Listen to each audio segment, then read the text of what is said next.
Welcome everybody. I'm going to call the meeting to order, and let's stand and do a pledge. Flags behind you. I pledge allegiance to the flag of the United States of America and to the republic for which it stands, one nation, under God, indivisible, with liberty and justice for all. Thank you.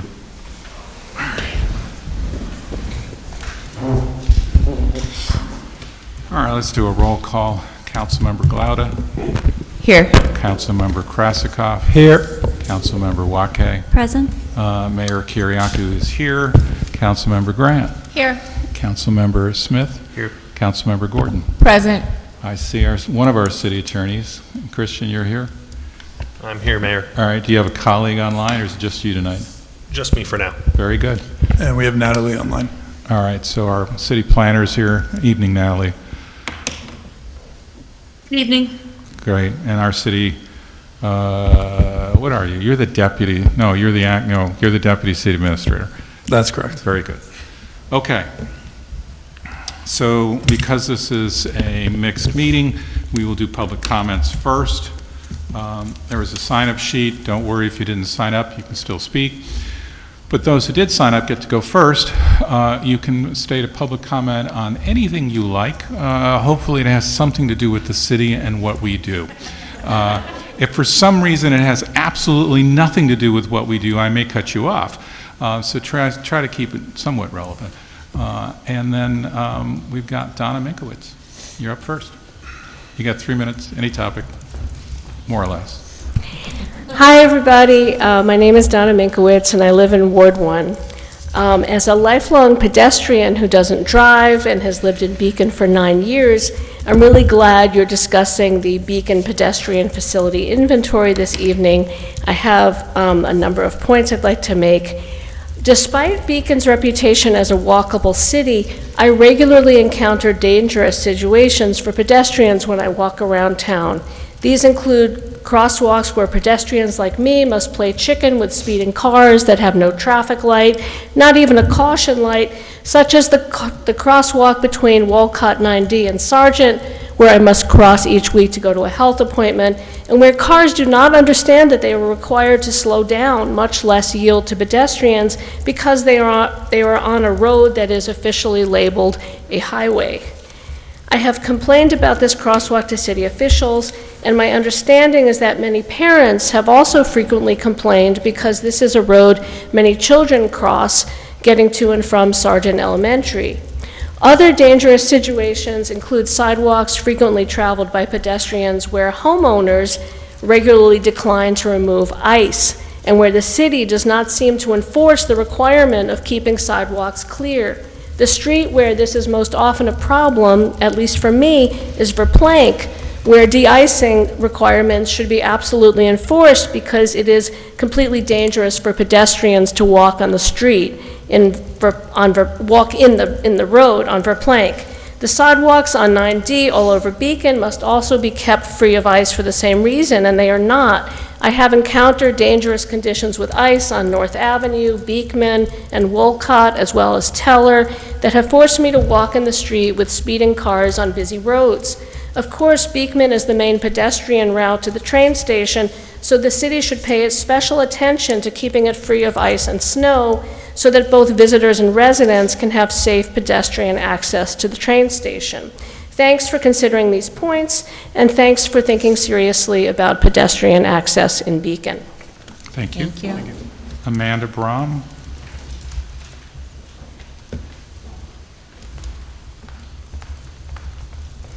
Hi, thank you very much. This is to the members of the Beacon City Council and Mr. Mayor. My name is Amanda Brown, and I'm a Ward 1 resident. I have been volunteering with the Save the Ferry Community Coalition. I sent an email to the City Council and the Mayor's office on May 8th to share my report that I have compiled. It's a preliminary report representing the perspectives of businesses in Beacon and business owners on the topic of the ferry and ferry restoration. Since January of this year, I have been speaking with local businesses and organizations, especially those that tend to attract tourism and customers to Beacon, in order to get their opinion and perspectives.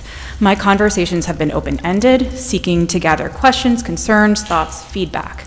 The goal in compiling my report is to present the shared opinions and shared questions and themes that have emerged from the collective voice of the business sector in Beacon on the topic of the ferry and ferry restoration. We know that this voice is crucial, and what this sector has to say is important to Beacon and Beacon's future.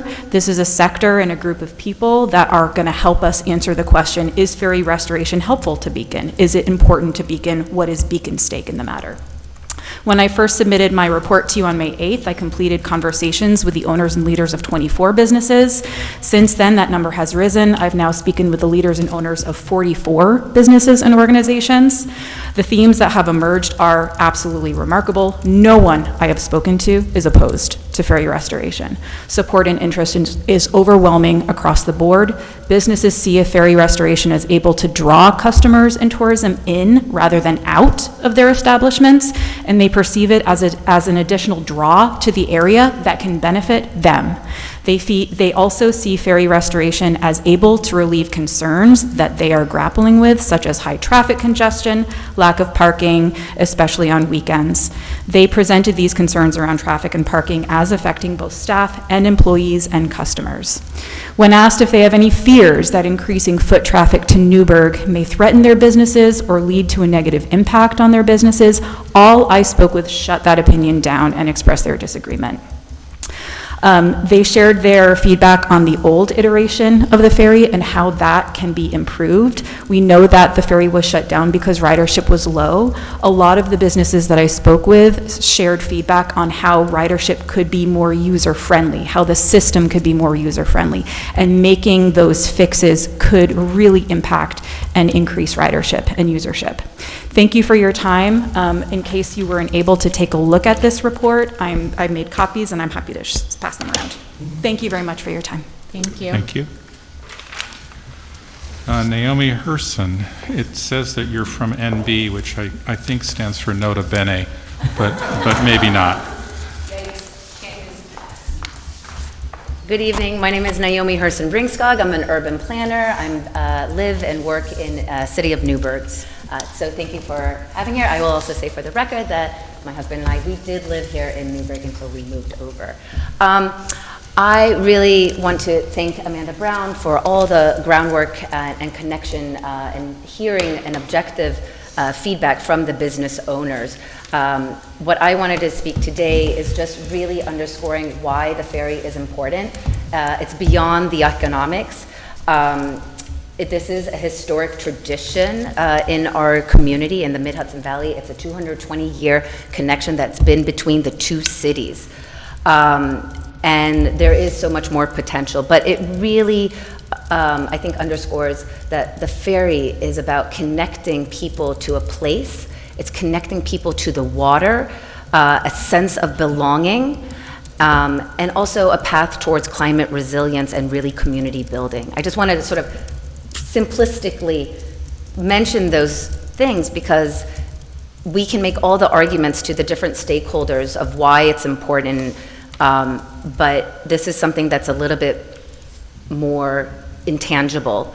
And what really motivates me as a mother, as a community member, is that this could be a daily experience, meaning, well, for the pilot, it's we're proposing Friday, Saturday, Sunday, but this is an affordable way for many different people, whether on this side or the other side, to experience the majesticness of this Mid-Hudson Valley. We really live in a very special place between the Newburgh, between Storm King and Mount Beacon. And also I want to pay homage to all the different organizations that are connected to our communities, from Clearwater to Riverkeeper to Scenic Hudson, and many, many, many more, that Beacon Sloop Club, that are championing us to touch the water, to be in the water, to get to the water. So I hope that we can work with all partners in our community to make it a reality, whether it's an incremental step of a pilot for the summer, fall season, or if it's really about, or if it's about restoring the commuter service. So we'll see where that journey leads, but hopefully we'll do it together. So thank you for your time. Thank you. Thank you. Victoria Manning.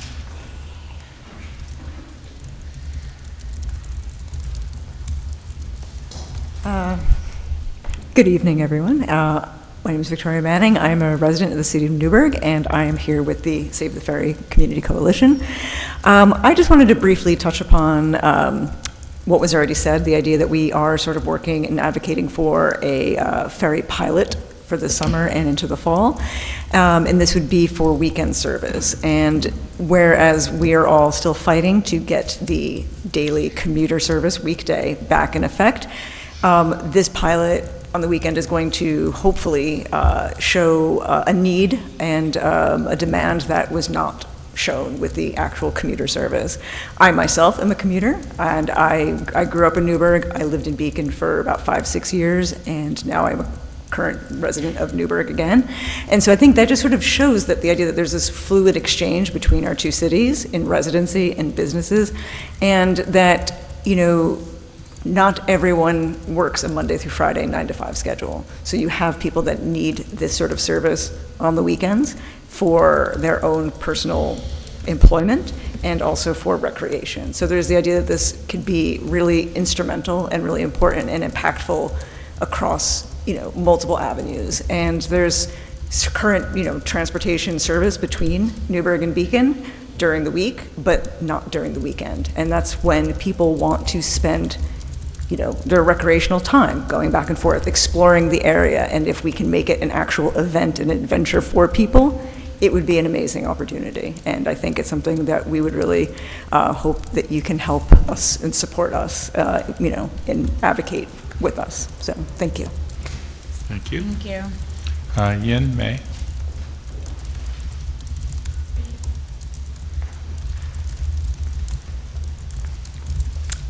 Hello, I'm Yin May, and I'm a Beacon resident of Ward 2. I'm going to keep this fun and simple. Just wanted to share my support for restoring the ferry as both a mode of eco-friendly transportation to cross the Hudson River, as well as a pleasant third space to enjoy for both visitors and residents alike. I personally tried to ride the ferry before it stopped. I have much FOMO. But I do think that having a ferry would be incredibly unique of an experience and a reason for people to visit us on top of all the reasons there are. And I would personally love to bring a book, my coffee, maybe a bike, friends, and a locally procured snack to enjoy on Landoc as I contemplate how wonderful it is to live in this place that we can call home. Thank you. Thank you. That's everyone on the list. If there's someone in the physical public who'd like to make a comment, this is a good time to do it. Tell us who you are and more or less where you live. My name is Teresa Kraft. I live in Beacon. I live in every ward. I live in Beacon. I don't have anything written down, really. I'm really confused, dazed, so much going on. But I just always want to say, let's save our Hudson Valley history. We need to start here. This is one of the most important areas with the American Revolution history, and we're really doing it a disservice. We had a Memorial Day service, and not one politician there engaged with the public. I guess I have a word written down that is disservice. It's a disservice to all residents of Beacon to not be able to read the meeting agenda packet materials before the meeting. And in hindsight, the residents do not have a chance to catch up reading the follow-up minutes because nothing's attached to that either. They are extremely vague, and you're assuming that people watch videos. Just like TV shows, you're going to get to it later, but you never do. Just FYI, crosswalk signs do not mean every driver must stop for people standing on the sidewalk thinking about crossing. New York State traffic rules require drivers and cyclists to yield to pedestrians in marked and unmarked crosswalks and wait for them to continue walking through the street. We also have major problems with U-turns. I saw 3 separate cars all take U-turns together.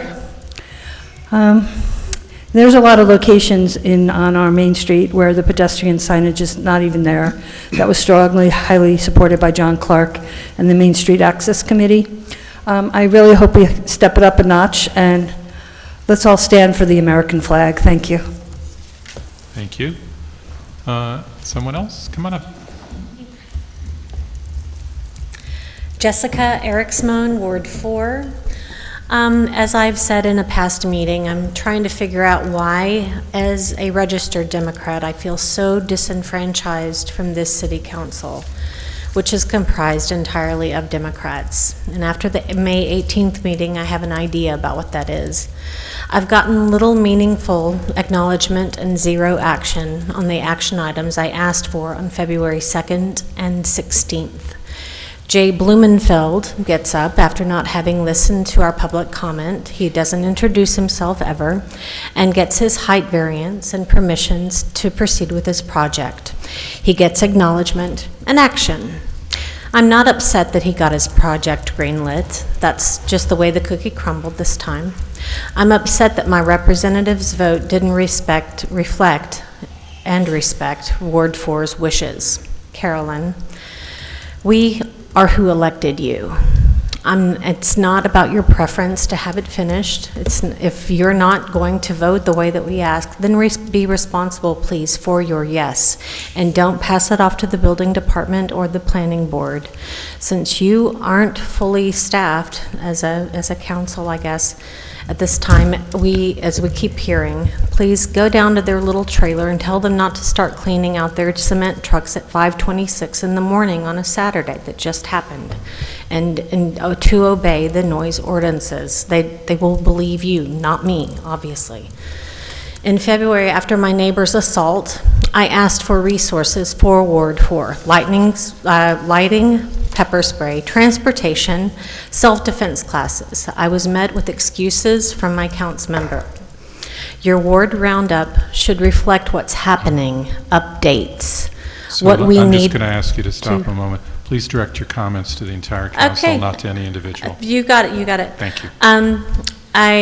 It's not about what's pretty, it's about what we need.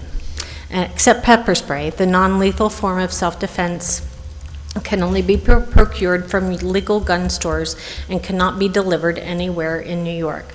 And the law states no one under 18 can own or use it. And that would have been great had anybody here just told me the law. I would have felt like you heard me and took action to help my frightened neighborhood. I would love it if I could get some in-person hours. I'm not really responding well to 15 seconds. how I've not been responded to or acknowledged, and no updates about any of the things that I've brought up. Please look into meeting software. The website is a mess, or at least it's not insightful to me.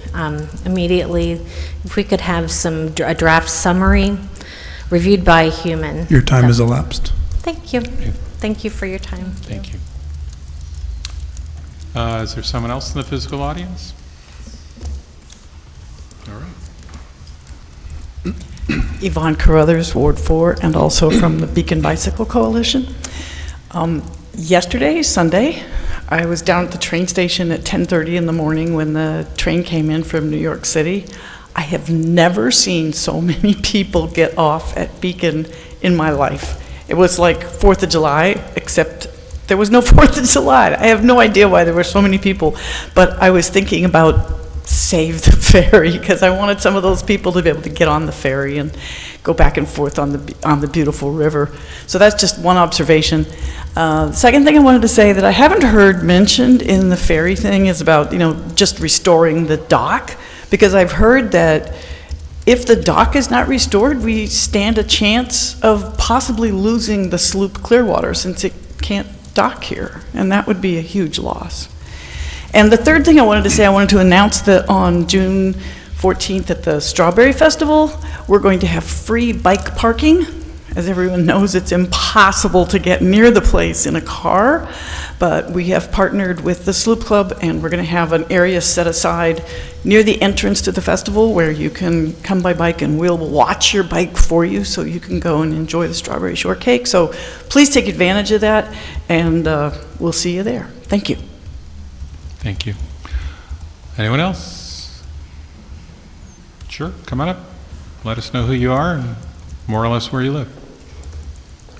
Sage Hamilton Hazarika. I'm a resident of Brooklyn, New York, and I'm here representing the Underground Railroad Consortium of New York State. We have an item on the agenda, so I won't take up too much time now, but just wanted to thank the city and the council for the opportunity to have our resolution on the agenda for supporting designation of a Harriet Tubman scenic byway that goes through Beacon. And I will also state for the record, and for those of us those of you in the audience who brought up the idea of renovation of a ferry, that we do have a component in our corridor management plan that encourages multimodal transportation that brings people to Underground Railroad history, also that includes the history of the Hudson River. So there would be a potential programming overlap and or shared mission that could lead to grant funding in the future to support the waterways around the Harriet Tubman Byway. So just offering that out there, and I'll be around if I need to speak at all later during the agenda. Thank you. All right, anyone online want to comment? No one online right now, Mayor. All right, not seeing anyone else in the physical audience want to make a comment? All right, I'm going to go on. Okay, let's do reports from the council. Where do we want to start? Let's start with Lestar, and we'll work our way around. Is that all right? Sure, I can go. I don't have anything. Today's my birthday. Happy birthday, Lestar. And as always, I'm always available. My time is your time. Call me, email, text, and we will set up a time to meet for my office hours. Thank you. All right, thank you. I don't have too much either. I just wanted to hope that everybody had a great Memorial Day weekend, and we finally had a break from the rain this weekend, which is very nice. So happy to see that. Two things. First of all, I do want to thank our veterans for the lovely commemorations they put on for the community for Memorial Day. I attended both the wreath laying and the ceremony at the VFW. It was, as always, a very moving day, and nice to see some of our community there as well. I also thank them for their service. On Saturday, some of us got a tour of the wastewater treatment plant, and I wanted to give Greg, our chief operator, some kudos. He is an excellent tour guide. He is super passionate about wastewater treatment, and he had a great way of explaining the processes. So I learned a lot in that time with Greg, and really appreciate his commitment to what he does, and his time with us on Saturday morning was wonderful. And then I think the mayor will also touch on this, but I'll just very briefly acknowledge that today is the first day of Pride Month. We had the flag raising outside of City Hall around 6:30 today, so thank you to everybody who came out for that. And I just really appreciate the commemoration of this month, and there are a lot of activities going on in Beacon, so hopefully people can find one that suits them and engage with some of their neighbors and have a good time and celebrate Pride. So that's it for me. Thanks, Amber. I wanted to say thank you to my colleagues and to the public for understanding as I missed the last council meeting due to a minor head injury. I am mostly recovered, but still moving a little slowly, so appreciate everyone's understanding as I catch up. Part of this did mean that I missed the Memorial Day event this past Monday, but I appreciate the service that our veterans put together. And right before this meeting, I did attend the memorial of Kathy Egan, who is a wonderful member of this community, a veteran of the Vietnam War, an incredible contributor to our community. I'm sorry for her passing. I also wanted to belatedly thank Ben Swanson for organizing the May 11th Know Your Rights housing seminar. For anybody who wasn't able to view it, it is on the city's YouTube page. There's a lot of really interesting discussion, a lot of really sort of brass tacks questions were answered. And that was put on by the Hudson Valley Justice Center, which provides free legal services for tenants. Their website is hvjc.org, and their phone number is 914-308-3490, extension 4. That information is also on the city website. You don't have to memorize a number I just spit out.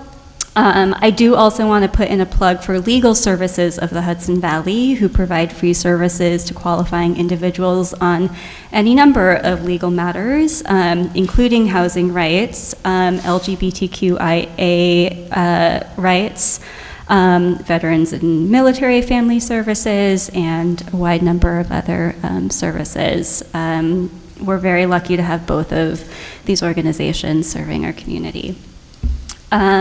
A few other events upcoming. On Saturday, June 13th, is our citywide yard sale.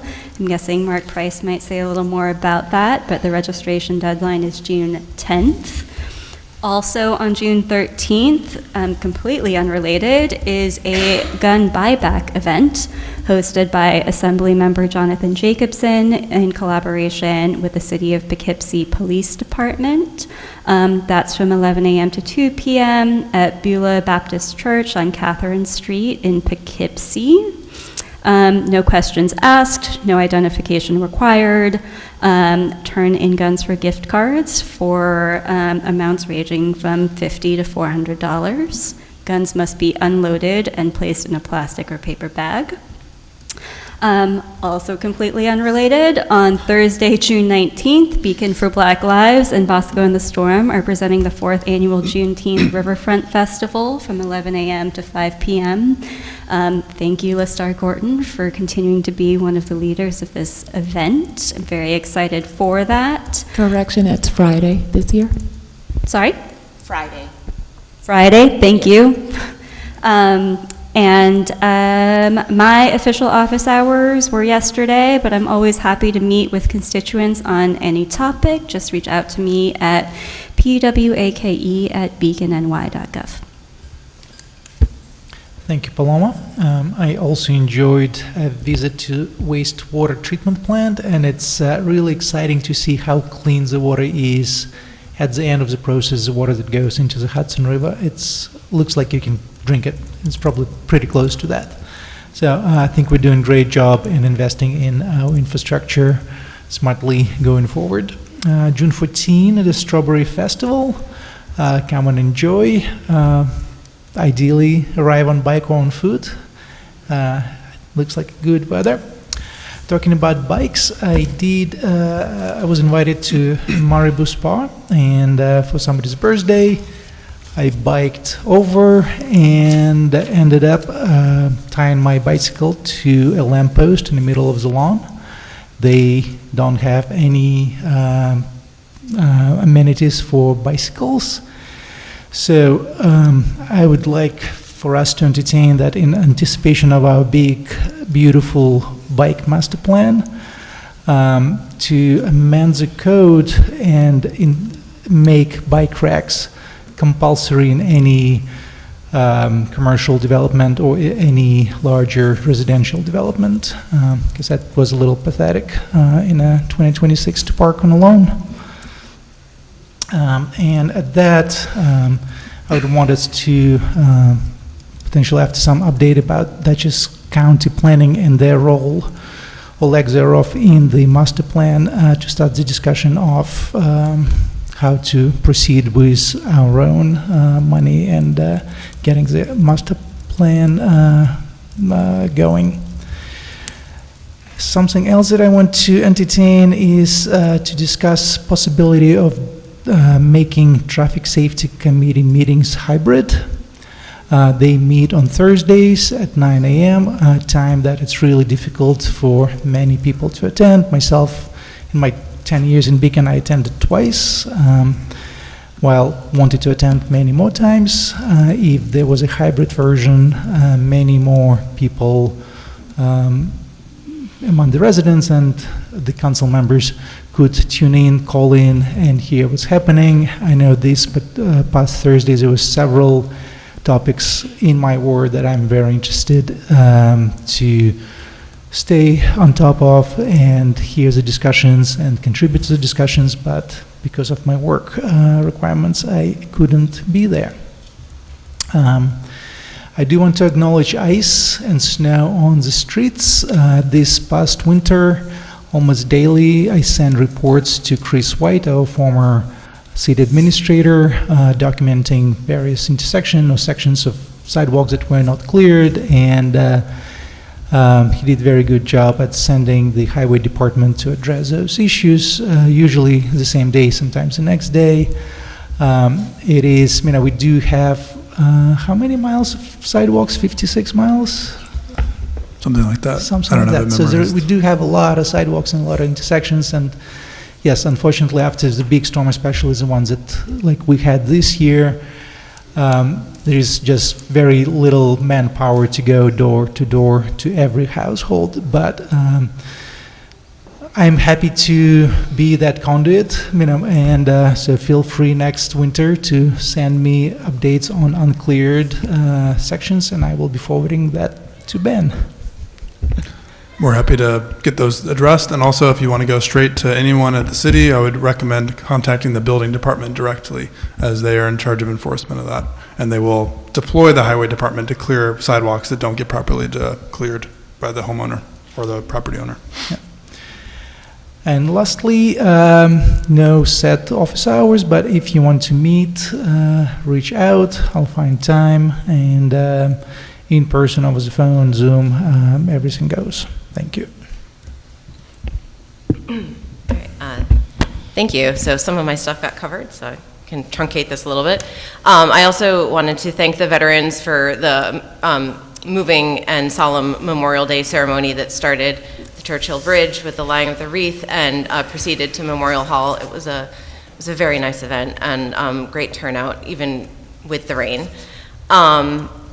I had the pleasure of attending the Historical Society event this past Saturday for their new book called Hop on the Bus, that was written by Diane Lapis and Diane Murphy and illustrated by Edward Miller. If you have a chance to pick up a copy, I highly recommend, because it is a guidebook for Beacon, with a fictional bus route. Do not use the book for the actual bus route. It will not take you where you want to go.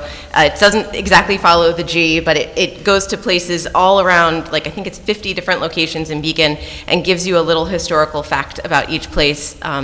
It is written for ages 7 and up, but it's appropriate for any age. Looking forward into the future, there will be a Flag Day celebration at the Elks Club on June 14th. I believe the Beacon community is invited. At 1 o'clock at the Elks Lodge, which is at 900 Wolcott Avenue. You talked about the gun buybacks and the Strawberry Festival. I'm so excited about taking a bike to the Strawberry Festival because I've done it in the past, but now to have a place to put it and someone to look after it, that is a huge bonus. So I hope to see you all via bike. You can also put your bike on the bus and go home that way if you don't want to bike uphill. And I guess lastly, I just wanted to promote the Fjord Trail is looking for eco-stewards. These are volunteers who will be hand-pulling invasive plant species and doing vegetation monitoring. And if you volunteer for a total of 12 hours, you get a patch at the end. They have 4 dates over the summer: June 13th, July 18th, August 15th, and September 19th. And they pull weeds from 9 to 12 in the morning. You can sign up by going to the Fjord Trails website, hhft.org/support/volunteer, and there's a form to sign up. I've done it in the past, and it's very rewarding, and it feels really good to make a difference and also just do some physical labor. And then finally, I'll just say I don't have an office hours set. I now have a booking page that hopefully Ben will be able to put onto the website on the City Council page. If you want to book time with me, or you can email me or call me.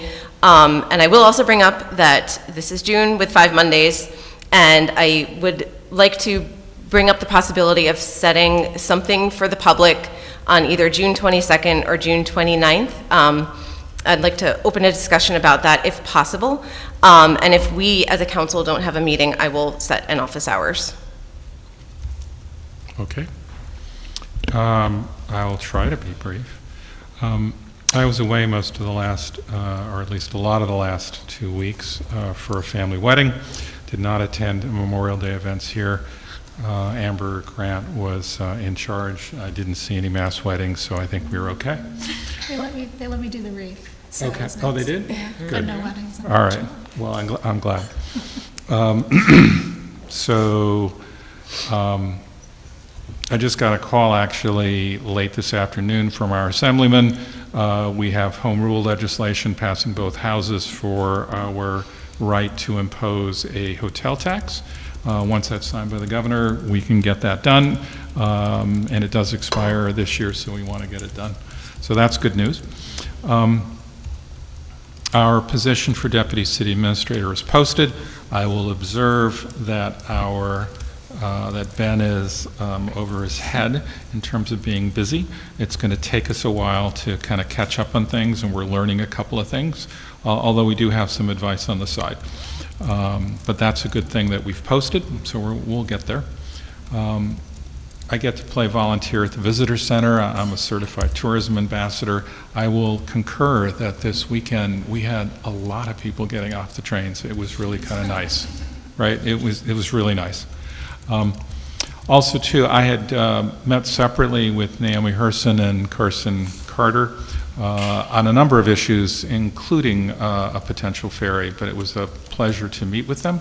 I note that there is a $100,000 grant from the Orange County IDA for a ferry. I think they're approaching it the correct way, which is it's not about a commuter ferry, it's about a weekend and seasonal ferry. I'm not sure we're saving the ferry. I think we're starting a new one, but that's all up to you all to figure out how to call it. But I think this is going in the right direction. It's extremely expensive to run a commuter ferry, and we weren't serving it enough. So, I think rethinking this and going at it a different way is a logical approach.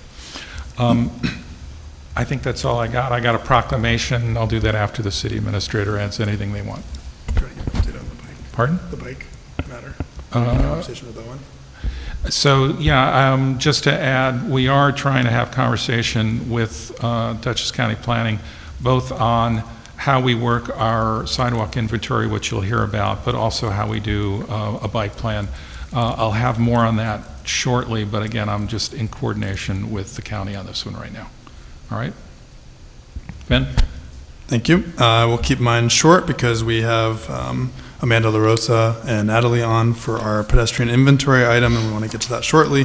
I did want to start by thanking Dave Tavernier, our chief operator for the wastewater treatment plant, for helping to coordinate the tour with the council this week, and Greg Post for leading that. I know I've heard that Greg takes great pride in those tours, and I'm sure that he did a wonderful job. He has shown me around the plant personally in the past. It's always a good experience. So thank you, Dave, also. And I wanted to also update the council that our Walcott Avenue sidewalk project, which is this year's community development block grant project, we poured the last panels of the sidewalk today. There's a little bit more button-up work to do with restoration work in the area of that, but we're nearly complete with that. And I've heard that it's been going very smoothly, so thank you to the vendor Woodland Manor LLC, and as well John Russo and Zepp, our construction manager, who are making sure that that gets done smoothly. It's a high impact area with a lot of people who use and rely on those sidewalks, so I'm very pleased that that's been going so smoothly and quickly. And with that, I think I'm good on my update, and unless there's anything else, we can move on to the inventory presentation with Amanda. So hang on, I do want to do proclamation. Oh, right. Also, too, I just want to do a couple of other things. For those who want to call in folks on sidewalks, just be conscientious as neighbors. It's extremely expensive for the homeowner if the city does it. There's both a fine and then a charge per linear foot that the city clears. So it is very expensive. We tend to, for heavy storms, err on the side of giving people a little bit more time. And again, we're just trying to be kind of fair to everyone concerned. We obviously focus on the most important parts. We may miss some of those in terms of how we prioritize, and so we're always willing to hear input, but I'm just asking for a little neighborly consideration. That's the one. Then also, too, on the Sloop Clearwater, for those of you who don't know, I was the treasurer of the board of Clearwater for several years. I was also the acting executive director. The Clearwater organization came to Beacon at my suggestion, and we have them in University Settlement.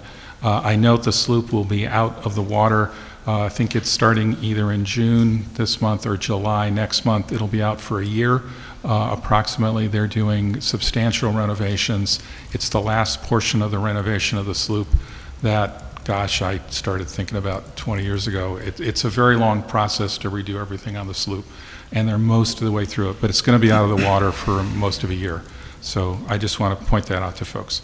Other than that, I have a proclamation that I gave outside when we raised the flag for the Pride Month in the city of Beacon. So rather than reading the entire proclamation, it will be entered in the minutes, but I do want to note that the resolve says that I, Mayor Lee Kyriakou, do hereby proclaim the month of June as LGBTQI+ Pride Month and invite everyone to reflect on ways that we can all live and work together in Beacon with a commitment to mutual respect and understanding. So I thank you all for your patience as we kind of go through all the reports and bits of information, and let's get on to our workshop. So the first one, as Ben mentioned, is a pedestrian facility inventory presentation, and is it Amanda Larson? La Rosa? La Rosa, I'm sorry.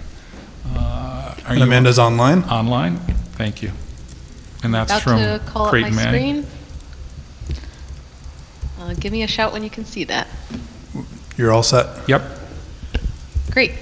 Well, good evening. I'm Amanda La Rosa.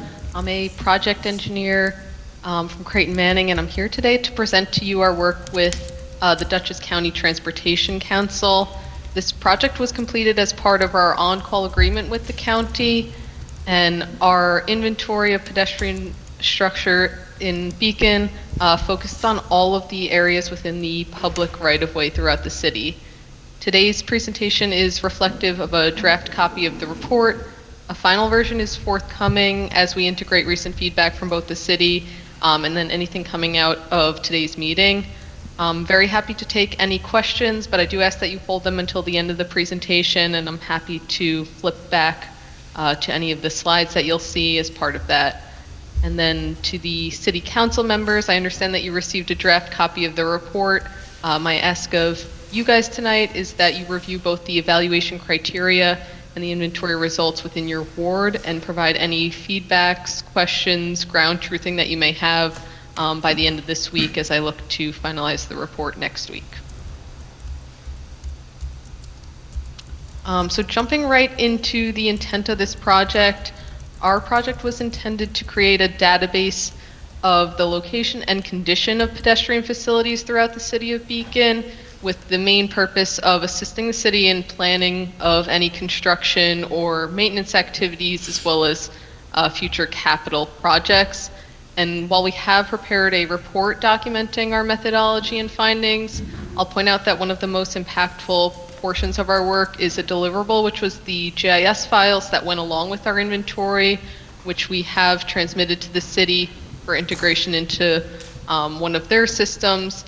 And the intent there is to have the files updated either periodically over time or as projects are completed so that the city can continue to use this inventory for planning purposes.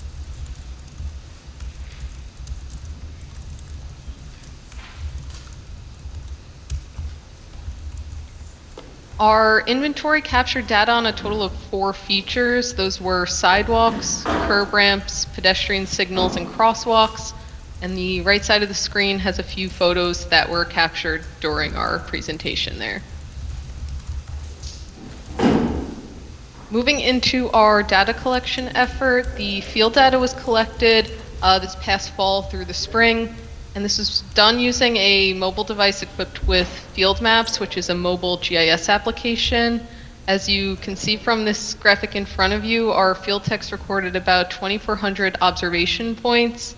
And for context, they spent about 124 hours in the field to conduct this effort.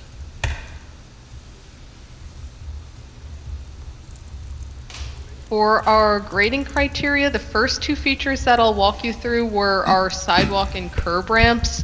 And this chart here is a condition rating and a description. And the key criteria that were evaluated for these items were sidewalk width, running and cross slopes of the ramps, the surface material and condition, any sort of maintenance issues, so that could be like flooding and drainage, physical obstructions, and then some of the accessibility features such as detectable warning surfaces or landing areas for the ramps. But I would note that it wasn't a detailed ADA compliance check, just that some of the ADA criteria were baked into how we were doing our evaluation. give you a second to look at that.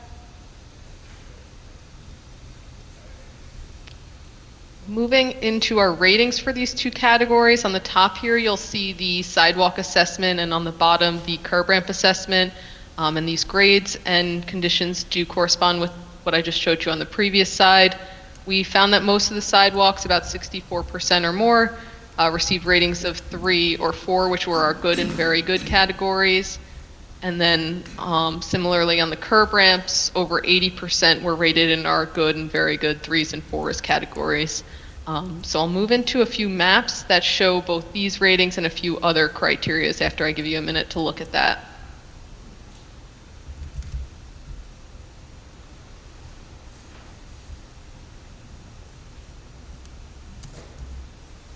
This is a map of the sidewalk conditions, so taking the results from the previous page's sidewalk summary.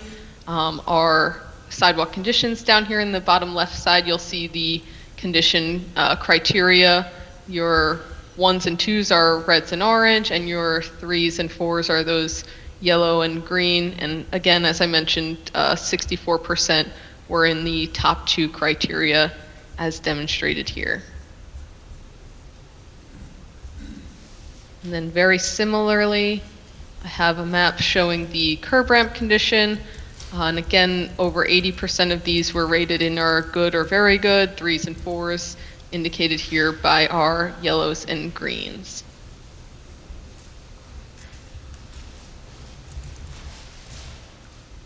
Moving to our next map, this is a pretty unique map that was prepared at the request of the city. The city requested that we look at gaps in reasonably contiguous sidewalk paths, most proximate to the downtown area. So this map shows in green existing sidewalk network, and then in red any gaps within that network that prevent a pedestrian from continuously walking through the city in these areas. And the red area corresponds with about 15,000 linear feet of sidewalk gaps in those reasonably contiguous routes that we inventoried.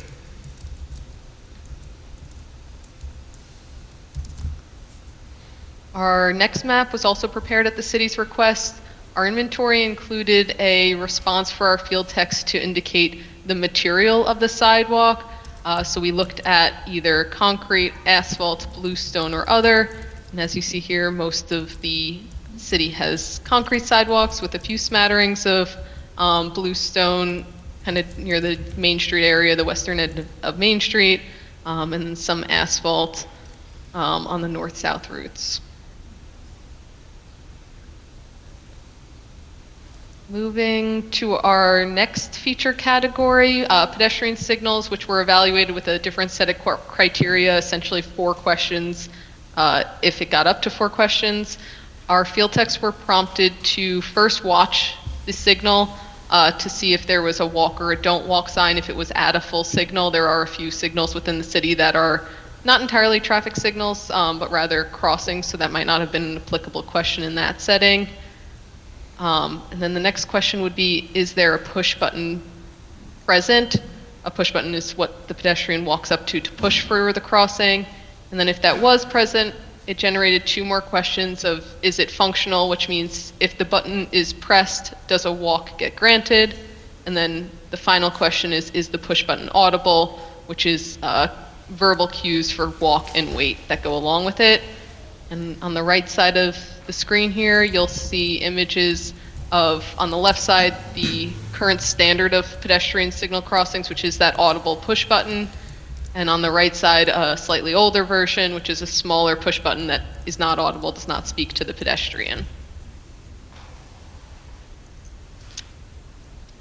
And I'm glad to report that we did confirm that all of the pedestrian equipment was functional with some variability in the equipment capabilities. This graph here shows all of the functioning pedestrian signals within the city. You'll see a few locations at signalized intersections have multiple recordings because there are pedestrian crossings across multiple legs of the intersection.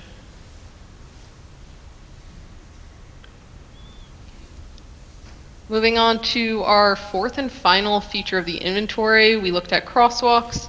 For crosswalks, our rating criteria primarily focused on how visible a crossing was, both for the pedestrians who are using the crossing and for motorists who are approaching the crossing. So in the case of a striped crosswalk, that generally represents the pavement marking quality.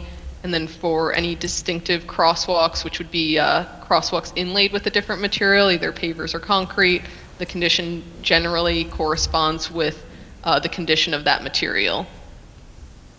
As you see in this graph here, the majority of the crosswalks, over 85% of them, were rated in our top 2 categories, 3s and 4s.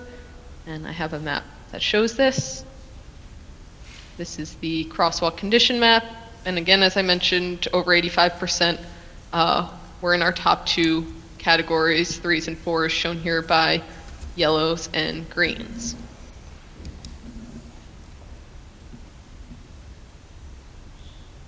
Then moving into the last part of my presentation, we used all of our gradings and associated mappings that I've just shown you to create improvement priority locations for facilities that were graded 1s and 2s. And I have 4 sets of maps to show you that correspond with the table that you're seeing here, but I wanted to let you see the table first for some context on how we created these priorities. There were 3 categories, as you see on the left side of the table: proximity to Main Street, proximity to schools, and proximity to parks. And then 3 radii, 1/10 of a mile, 1/4 of a mile, and 1/2 a mile, that we use as the basis for our prioritization. And then in the final section of the table, we did an aggregate priority score, which used the ranking system of the prior 3 to combine and create higher priorities with overlapping proximities. So moving into graph or maps that show what this table reports, the first one I'm showing you is the proximity to Main Street. These radii are drawn based on pedestrian distance to Main Street. And you'll see in these the sidewalk conditions with red are the grades 1, and in orange are grades 2.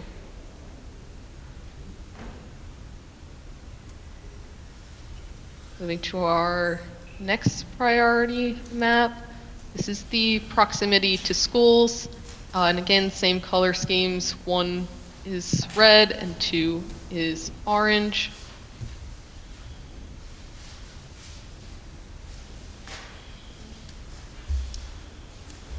And moving to our third priority is proximity to parks. Again, red for 1s and orange for 2s. And then our final map, which is our aggregate, is here. And this is basically low, medium, and high priority based on how many overlapping zones there are. We created a ranking system which the closer zone in each received a 3, the middle zone in each received a 2, and the final zone in each received a 1. Overlaid all of those maps to create the shading that you see here with our, again, sidewalks graded 1s in red and 2s in orange. And that concludes my presentation. I'm happy to take any questions, flip back to slides, as you wish. Just want to say thank you, Amanda, and thank you, Creighton Manning and Dutchess County Transportation Corporation. I just want to note for the council's reference, we also have Natalie Quinn, our city planner, on, so questions can be directed to either Natalie or Amanda as you feel appropriate. All right, thank you very much. I see that the map that was, the file that was shared with us is missing some of these latest maps. Could that be shared with us so we can be better informed in preparing our responses and reviews? I did have on my end questions about some of the gaps analysis. In Ward 3, there is definitely some that are missing and that have been kind of like a sore point in our communities for a while. Can you please tell us what's the best way to communicate? Is this for us to set up time and look at the map together, remotely, or just write and mark things on the map? What's the better process? Yeah, if you have specific areas that you think weren't included, if you could mark it up on a map, that would give me the most context to do a little research. And then if it's warrants a conversation, I'm happy to set up a time to discuss.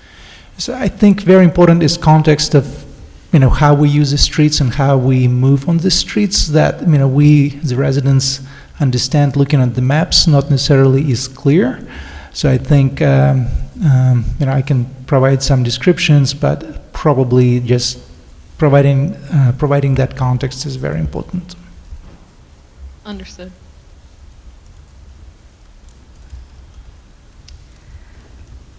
Two additional amendments to the maps I'd be interested in is to visualize the streets that have no sidewalks, but do have residential or other buildings there that people may need to access.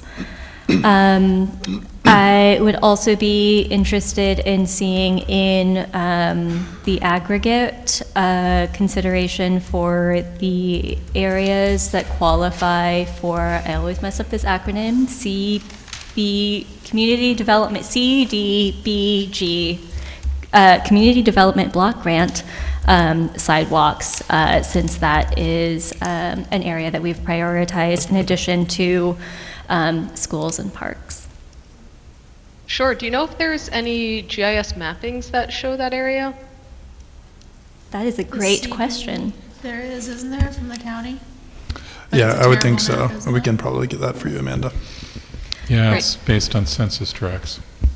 And for the public to understand, CDBG prioritizes areas that might be lower income or otherwise under-resourced.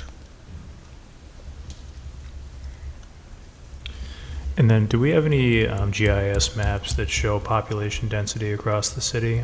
We can proxy for that by zoning and obviously just from our own intuition, but that might be good to overlay as well if we have it offhand.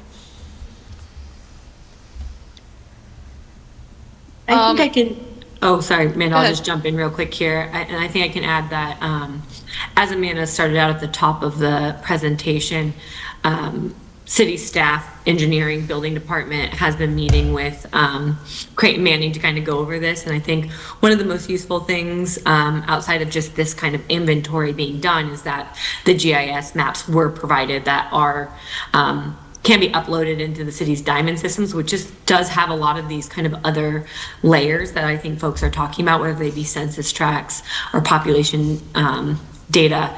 And I think the other thing we've been talking about how these maps can be useful is Dutchess County Transportation Council, who did fund this project.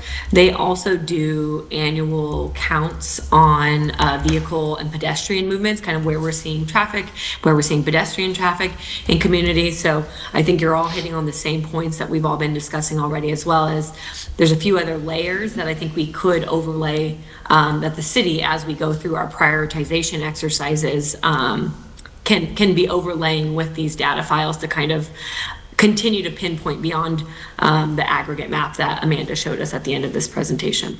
So I'll just add that in, but I think these are all really good points. Just wanted to note that we have also been thinking about other existing data sets out there that will serve really well to be overlaid with this information. Natalie. Thanks, Natalie. I really appreciate that. Yeah, I do want to add that the project that the county funded that we completed was truly about completing the inventory and being kind of the muscle on the ground to get that completed and get that into the GIS, and that transmitting the GIS for however the city would like to use it is our main goal here. Yeah, you said 104 hours in the field? 124 hours. 124, thank you for all of that time. In the winter, I might add. Natalie, when you're talking about some of the data sets that we're looking at, do we currently have information about the width of streets and understanding if our streets are wide enough to accommodate ADA accessible sidewalks in the areas that we're missing them? Yeah, I'll have to look. I know the county does have a streets layer and a sidewalk layer, which I know were the basis for some of this. The sidewalk layer, at least, was the basis for these mappings. I will have to look at that data set. I think that's a good point to see the width. And I was already, yeah, I think that's a great point, Paloma, to see is there road width or right of way there that could accommodate an additional sidewalk or added sidewalks.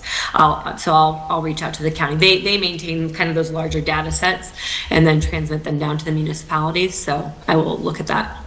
Yeah. Go ahead, please finish it. Yeah, I mean, this is about a good example in Ward 2. We also have sidewalks where utility poles are in the middle of those sidewalks. So regardless of if the street is wide enough to accommodate better sidewalks, we have the issue that the utility poles are in the middle. West Center, which Zach, I'm sure you know well, is a good example there. Does I believe the inventory does not include that level of detail. Is that correct? So there actually was a question in our criteria about any obstructions. So we could have graded sections of sidewalks that didn't have any obstructions and then broken out small sections that had obstructions. And all of our measurements were done based on 4 feet. Our techs were carrying a 4-foot level. So any area under 4 foot should have been flagged as it wouldn't have been eligible for the top condition at least. And then whether it was 1, 2, or 3 depended on the remainder of the criteria. Sure. Sorry, Zach, go ahead. Great point, Paloma, thank you. The other thing I was going to ask for, Natalie, if we could include as an overview the public transit stops as well on this map to be able to visualize where these sidewalks are in relation to bus stops. If we had that similar for the schools, for like school bus stops, to know whether children and people with disabilities might be walking in the street at any place, that would also help with our prioritization exercise. Absolutely, agree completely. And Natalie, just to say one more point about the the width of the streets. Obviously, I think we're interested in both the feasible width of the sidewalks, but also the feasibility of bike lanes on any of those streets. I know that's not the topic of this study, but if you're looking at street widths, that's another major point I know we're interested in. Yep. No, I can tell you right now, 90% of our streets aren't wide enough. That I can probably tell you up front. Well, that's why those 10% are that much more important. No, I hear you. I'm just saying, we ought to know most of that. Okay. This is very helpful information, and I was curious to see how you would, without being, having experience on the ground in our community, how you might create prioritization. And I actually think that the data that you used and the approach you took reasonably parallels what my impressions as well. So it's a compliment. I think you've done a reasonable job of trying to figure out how to prioritize without knowing, everything about a community. So thank you. Thank you. I'll give kudos to Natalie and Ben on that one. Yeah. I also just wanted to say thank you. Every time a question came to mind, you answered it, except for one that I have about, I see that you have only included public sidewalks and not privately owned sidewalks, and that's great. And I'm wondering if, besides school districts, which you put in here, if there are a lot of privately owned sidewalks that we should be aware of in case a constituent comes to us asking about them in particular.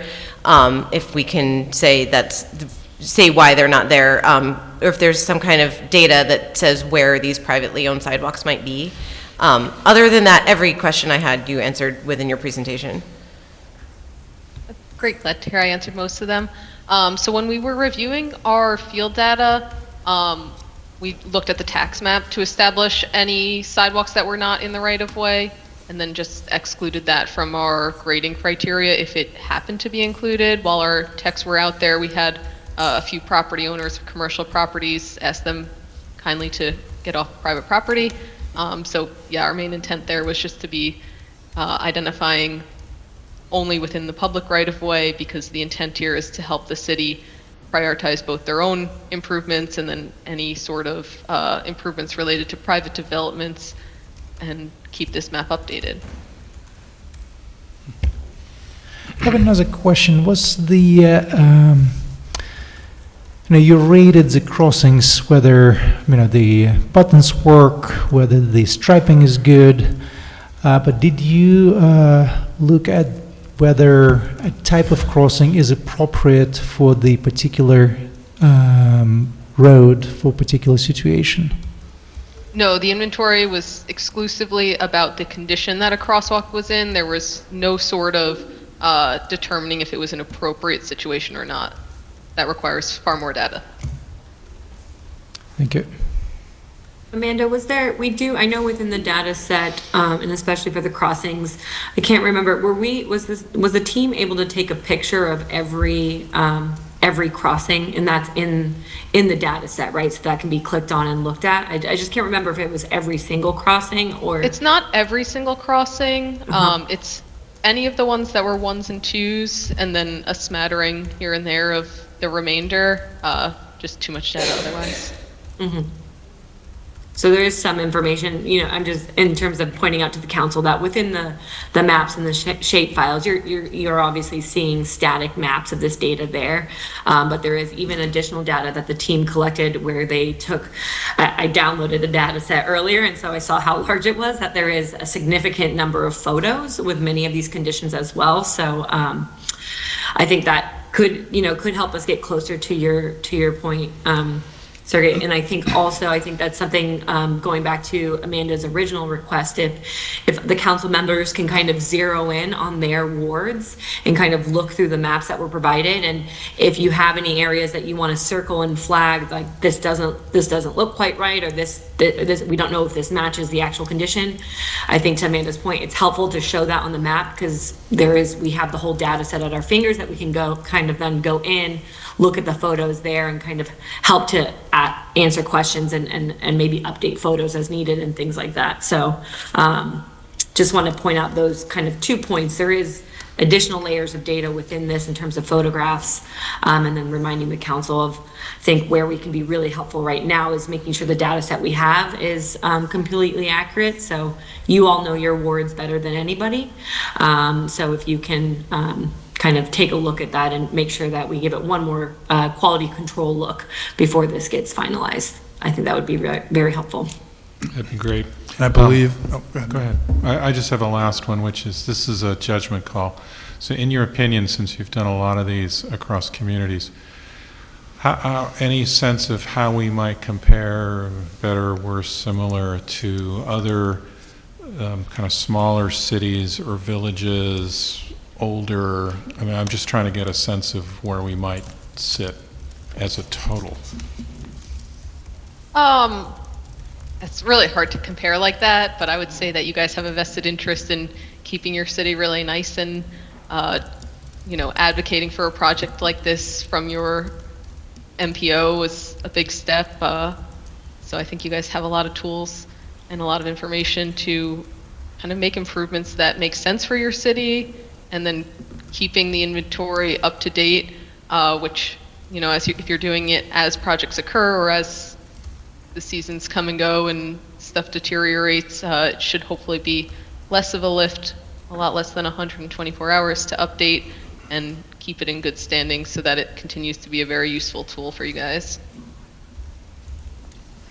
Thank you, Amanda. My last notes are to confirm this presentation will go up on the city website so the public can access it. Yeah, absolutely. As part of our agenda materials.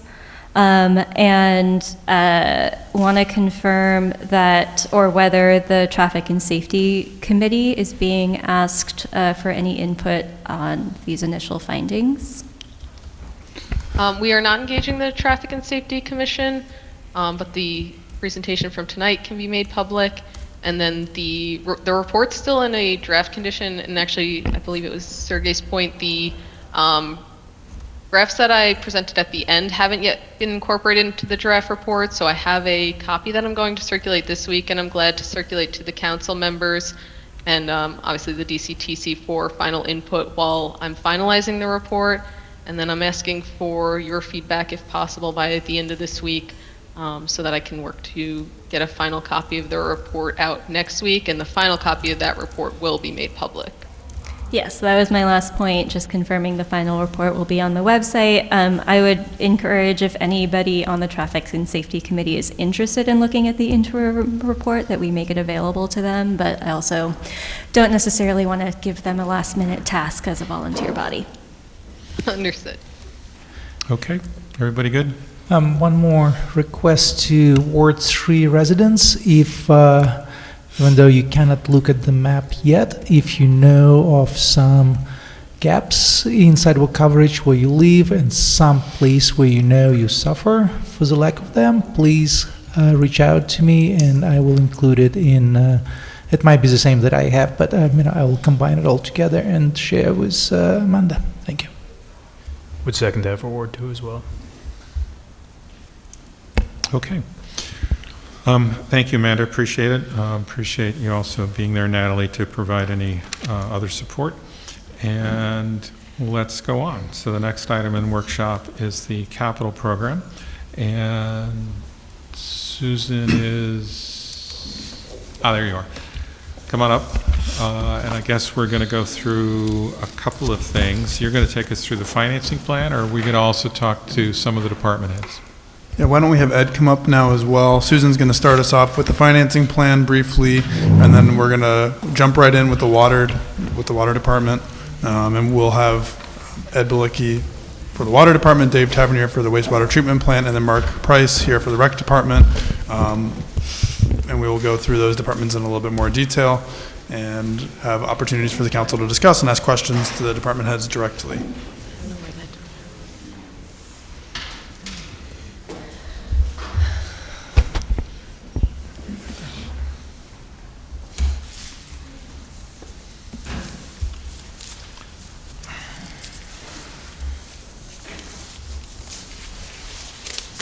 So thank you, Susan, for coming in tonight. We spoke last time and let the council know that we would have the financing plan ready for tonight. Susan's going to give us an overview of that briefly before we jump into the departments.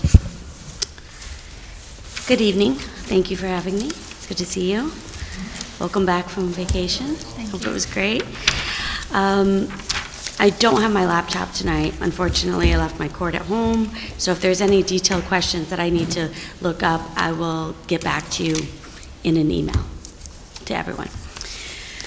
So in the packet, we have our draft financing plan, and what this is how we've tried to look at least 2027 and attempt to put it into the categories of how we would fund each of the items that we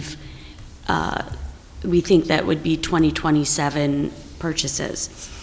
So usually we're funded in one of three ways. One is fund balance. We can use prior year's surpluses to fund the capital plan. We can also do bonding. So if we choose to do bonding with a couple of these items, later in the year we would come with an authorization, which is an authorization to issue debt. And the third source is state and federal aid and grant sources. Usually for road projects, we're able to obtain some sort of federal aid and some state aid with a local match. In this case, Beekman Street would be one of those. Grant sources, like we mentioned earlier, like CDBG. We have also been getting some, what are the energy vehicles through? NYSERDA, Clean Energy Communities. It's through funding. NYSERDA. Correct. So we also have some state funding for some electric vehicles that we've been getting. The last item, the last area is recreation trust. So developers have to put in monies for new units, and we put this into what we call a recreation trust, and that is for capital improvements for recreation. So capital improvements to our parks, we're able to apply these deposits towards the plan. And I might just add, we do occasionally seek out other particular grant programs. For instance, Ed knows very well that we got $2 million towards our Melzinga Dam project, which was authorized in a prior capital program, which will be a big help to us. Right. That's through the DEC. Right, and sometimes we could be eligible through EFC, Environmental Facilities Corporation, for other types of grants for some of our water and sewer projects, depending on what it is. So in the proposed financing plan for the general fund, I propose to use for fund balance 1.4 million for fund balance. And that's the top end of applying fund balance to a capital plan. Ideally, I'd want it to be around $1 million. So $1 million each year in fund balance applied to the capital plan. We're really trying not to bond. Which I'll get to in a little bit, but we have in the last 14 years bonded significantly to get to where we are today in the community. So for bonds in the general fund, I suggested $340,000 worth of authorized bonds. And state and federal aid sources, we're expecting $4.2 million, and that is primarily the Beekman Street project, as well as CDBG funds and the CHIPS funding that we use for the milling and paving. It's actually not just CHIPS, there's actually a whole pocket of acronyms, POP, PAVE, WARP, all sorts of things. So we use all of that to do the milling and paving, the ADA ramps, and all sorts of other things like potholes. Grant sources, I'm proposing $55,000. That would be the NYSERDA grants that we've been getting. And then Recreation Trust, $92,000.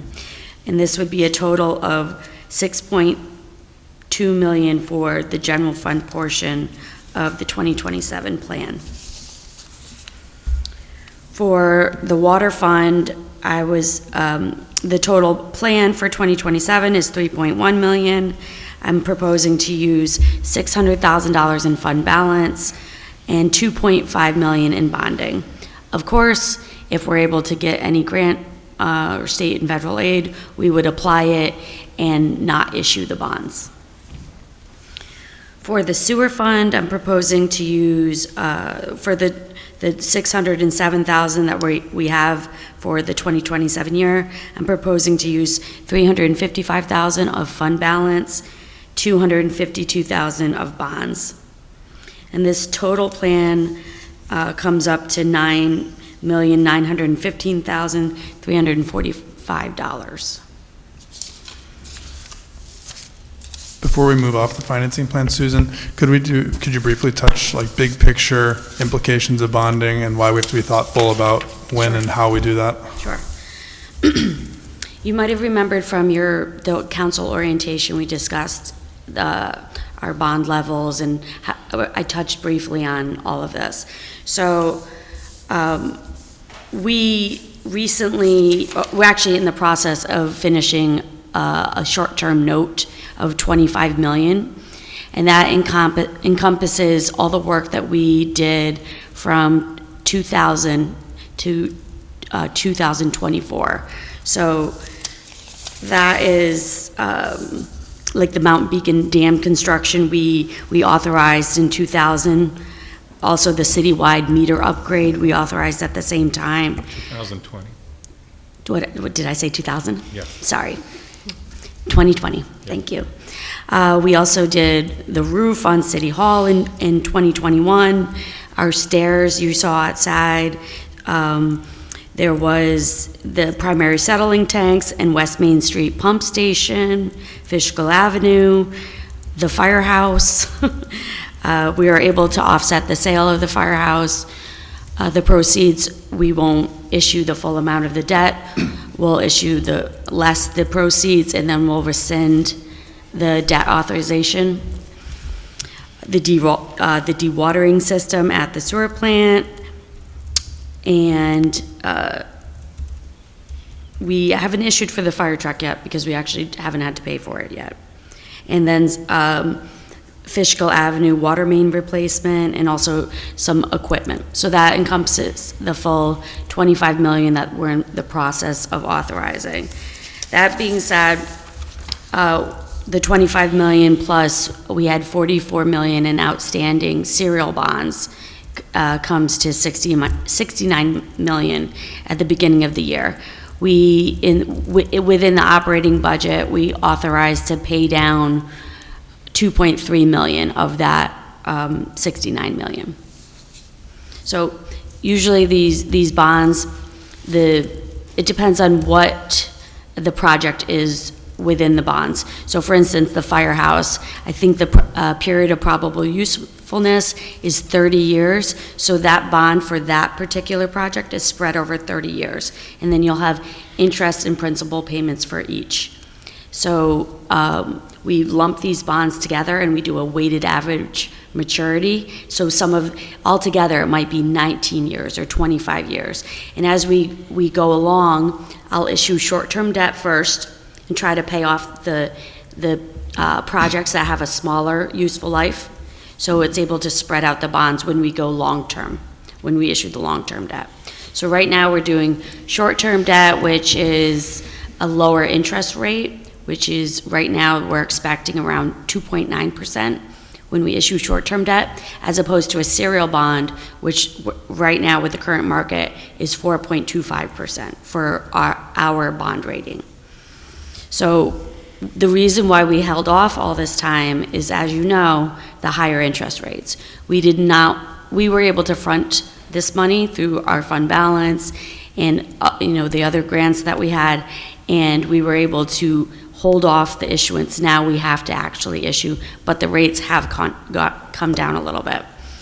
So we are currently Moody's had us at a AA2 bond rating, and S&P would have us as an AA bond rating. They're both the same rate, which is investment quality, high quality bonds with low risk.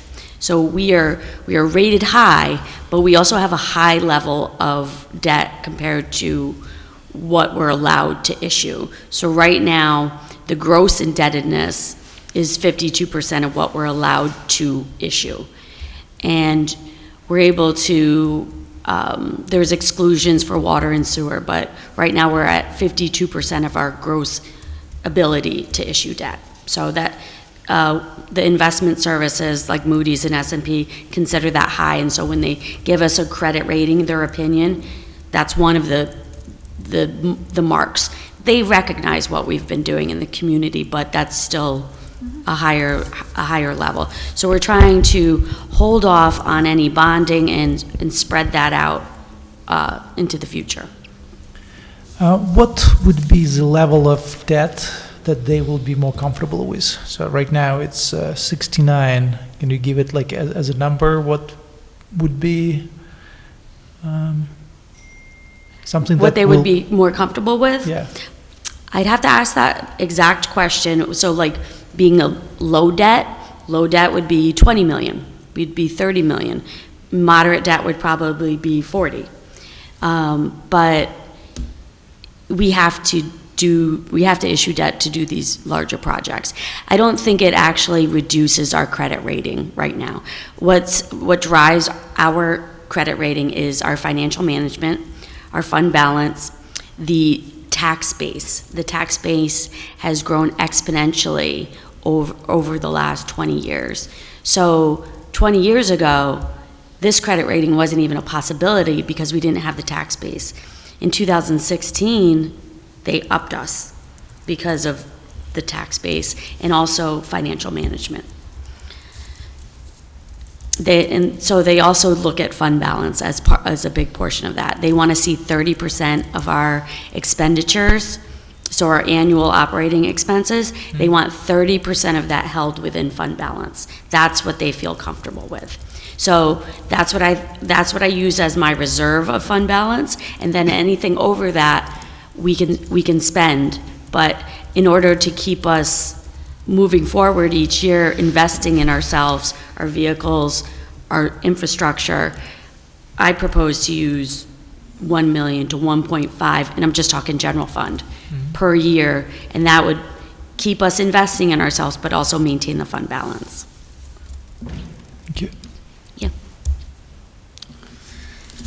Okay, so I think, did you have anything else you wanted to add before we jump in with the departments, Susan? I think that's it.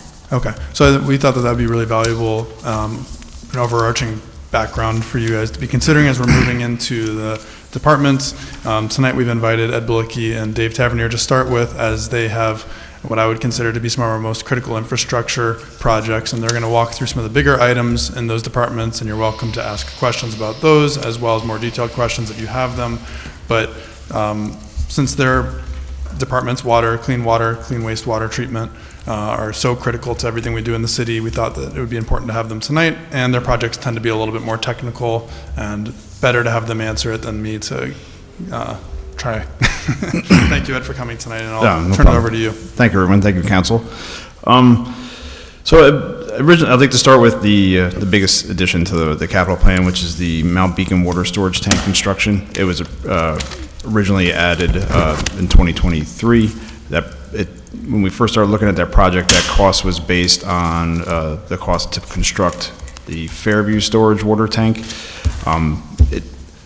The current layout of the Pocket property, where Pocket Reservoir is, we gave a significant amount of our property in an easement to Central Hudson for their power lines.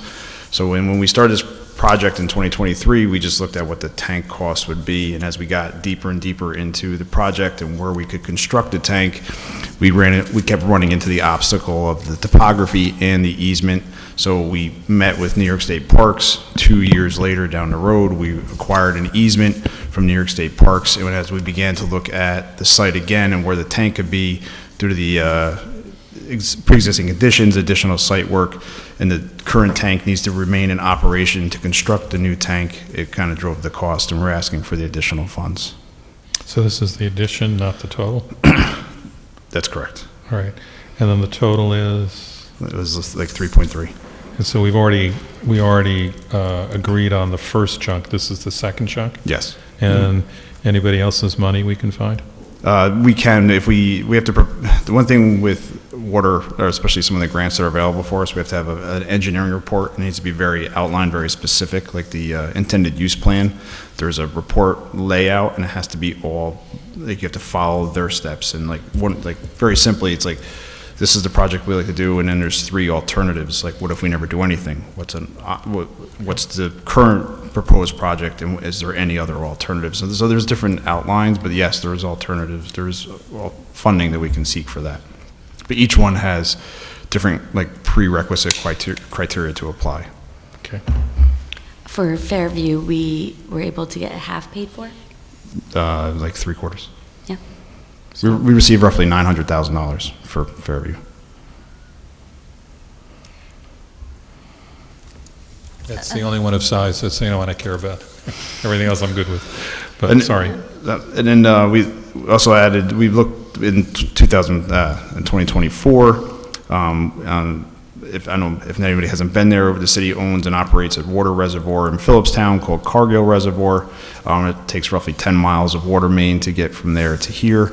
Part of the water main blew up in what's called East Mountain Road North. It was only a 10-foot break, but we destroyed roughly 300 feet of roadway during that event. Luckily, due to where the break was and the pre-existing the slope of the road, there was no damages to property, or private property or houses.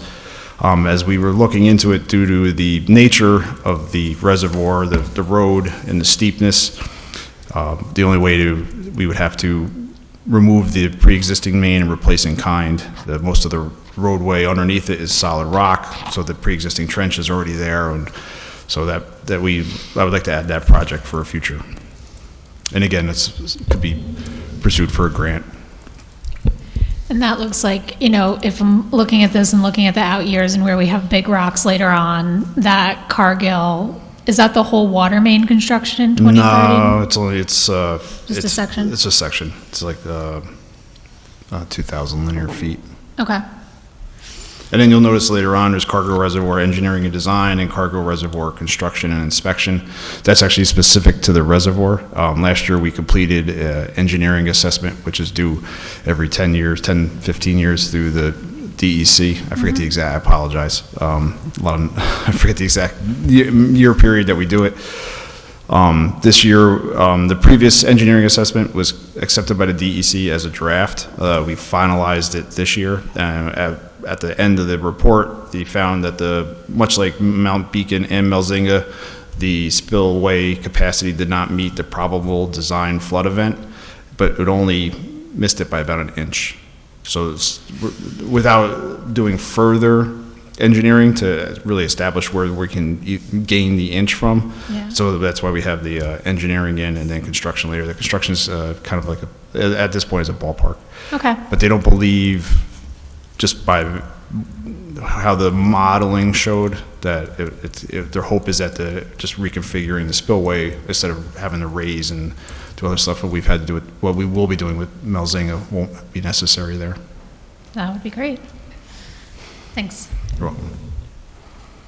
This is a relatively small item, but going back to the Mount Beacon water storage tank, I recall at one point there was a maybe pipe dream version of this design that would leave room for parking around the storage tank, knowing that folks used to park on Pocket Road. That caused a lot of issues. Folks can no longer park on Pocket Road. Am I understanding correctly, with the topography and the movement of the two tanks, that's no longer a possibility? We also run into the ownership there, as there's the other private, there's Pocket Road. As much as we maintain it, it's also parts of it are owned by private residents, so there was some conflict there with granting like parking spaces to our area but then overtaking their property as well. So it was an idea that we looked at, especially since we lost parking on Pocket. Yeah. But it hasn't been fully vetted out, like to what the options would be. Okay. So don't completely let go of that dream, but very TBD, and we have other issues to figure out. Okay, thank you. I'm sorry I missed last week, but I want to understand in terms of future water projects in 2028 and 2029. Can you help me understand what the water main construction and engineering needs are for the rail trail? So when we first met regarding discussions of the rail trail, I was asked to look at our infrastructure and where we had potential impacts to it. There's two major sections, and one of them is actually part of when we met at the water plant, when I gave you guys a tour, and you had asked me if I had waved my magic wand, what would I fix? And I said Washington Avenue, and part of it is like where it would actually terminate off of Washington Avenue. There's a small area, but internally we call it Petticoat. It's the Glenham area that water main terminates in. It goes under the Fishkill Creek, rises up and follows along the track there. It's been extremely problematic over the years. We looked at, I was just asked to look at where we had significant issues, and that's one of them. And the other one is where, obviously, as everyone knows, we had a significant water main break in January. That's the same 10-inch line. It crosses the Fishkill Creek in this capacity, going up from Liberty Street to Fishkill Avenue. That line blew apart. So we looked at changing the entirety of that line. That line would then tie into Fishkill Avenue, which is like that new section from Townsend to Dallas. I guess this question is, I'm going to ask Mayor your question. Is there any funding we could get to cover any rail trail needs? So that's always the best question, isn't it? I love that question. So that's where we look, right? I mean, one of the reasons to put these numbers out there is it gives us a clue of what we should be looking for, right? And I view that as one of my primary jobs, is just go find other people's money. And there's like that part of me as well. Like I frequent the one in Poughkeepsie, but I also I would hate to see us, if the project goes through and gets constructed, and then like some families out there walking on it, and then they're walking through a swimming pool, or worse. So that's why I wanted to add it. But like I said previously, this section, it's in like the Petticoat Glenham section, has been problematic for many, many years for us. And like the bigger fear is that if it were to break in the creek, then those residents would have no water. So that we'd have to provide some type of temporary relief to that. So if we can continue to have that and have it in there, it's regardless, it's a 100-year-old main at this point, and there will be, it's going to be time for it to start being changed out in sections. So in brief, what we're saying is this is something we would want to address regardless of the rail trail project. Yeah, it's Such, but like I it said, is a priority. when you guys toured the water plant, like I just said, when Paloma asked me if there was any one project, it would be that Washington Avenue corridor, because this year alone, from starting in December through February, we had 4 breaks on it. And I would just add that when Sue and I met with Ed and John Russo, the kind of the logic that went into these 2 particular projects, or same project in 2 segments, was thinking about how this interplays with our timeline for the rail trail. The reason why the more expensive one is in 2029 is it's actually beyond, as Ed said, it's in Glenham, so we have a little bit more time. Even if the rail trail were to be completed to the Beacon line, that section is more important once presumably the town of Fishkill picks up their section and begins building out there. So we have a little bit more leeway on the more expensive segment of that, which is why it was structured that way. Right, so essentially fixing the pipes in the ground before you pave over it, like in a road. So we try to do that, try to plan it out like that. The other thing is the 2 off of Fishkill Avenue, we have Groveville, and we also have the Hip Lofts. That section of water main that crosses, they're both properties are tied off the old water main, so replacing that new water main, getting the properties tied in, lessens the impact of them having any loss of water for future breaks. I know this is just semantics, but would it make sense to rename these items from We can rail totally trail rename. water I was main thinking to that too. something else? I think I put it in there thinking, okay, this is something we need to get done before the rail, but I can call it Petticoat to Washington. Yeah. A lot of times that is how we name it, so we know which section we're doing. And to be clear, it's not to bury the lead, it's just to accurately reflect the fact that this is a priority regardless of that project. Yes, I'd definitely rename those. But I would say if anybody really wants to fund the rail trail, we want $2 million to fix the water mains in order to have the rail trail. Right. Actually, speaking of water and the rail trail, I just had a question before the meeting about water fountains. Does that fall under your department if we were to build something new, or does that, is that just the thing that you would be making like a connection to? Most of them it's just like a new connection, like the ones in Memorial, they've been built over the years. Some of them are just handmade, and then we shut them down in the winter, we drain them, we turn them back on in the spring, we run them to monitor for chlorine residual, make sure there's no bacteria, and that they're safe for the public to drink. Much like we added at the settlement camp and the one at Memorial near the bathroom a couple of years ago. So that's a yes. Yes. Yes. The long answer is yes. Yes. Okay. Thank you. We good? Well, I wanted to add one other thing, just kind of a big picture for the council. When it comes to projects about under-street infrastructure for water, it's something that we try and think about as we're opening roadways. So what you'll have seen when we did the Fishkill-Teller project, which is just in its final phases, part of that, the timing of that all came back to a project that we needed to do to fix some of the infrastructure under the road there. Just happened to be a lot more rock than we initially expected, so it prolonged it a little bit. But the point is, when we're going in to do these things like the rail trail or Fishkill-Teller, it's important to fix the infrastructure under the road while you're in there before you pave it over and then you're ripping it up to fix it later on. And just to be explicit, it's very helpful for me to understand sort of the impact on the rail trail in terms of these priorities. I know that a discussion was started, and I'm sure we're going to keep going about how to balance priorities between the rail trail and other major capital projects like a community center.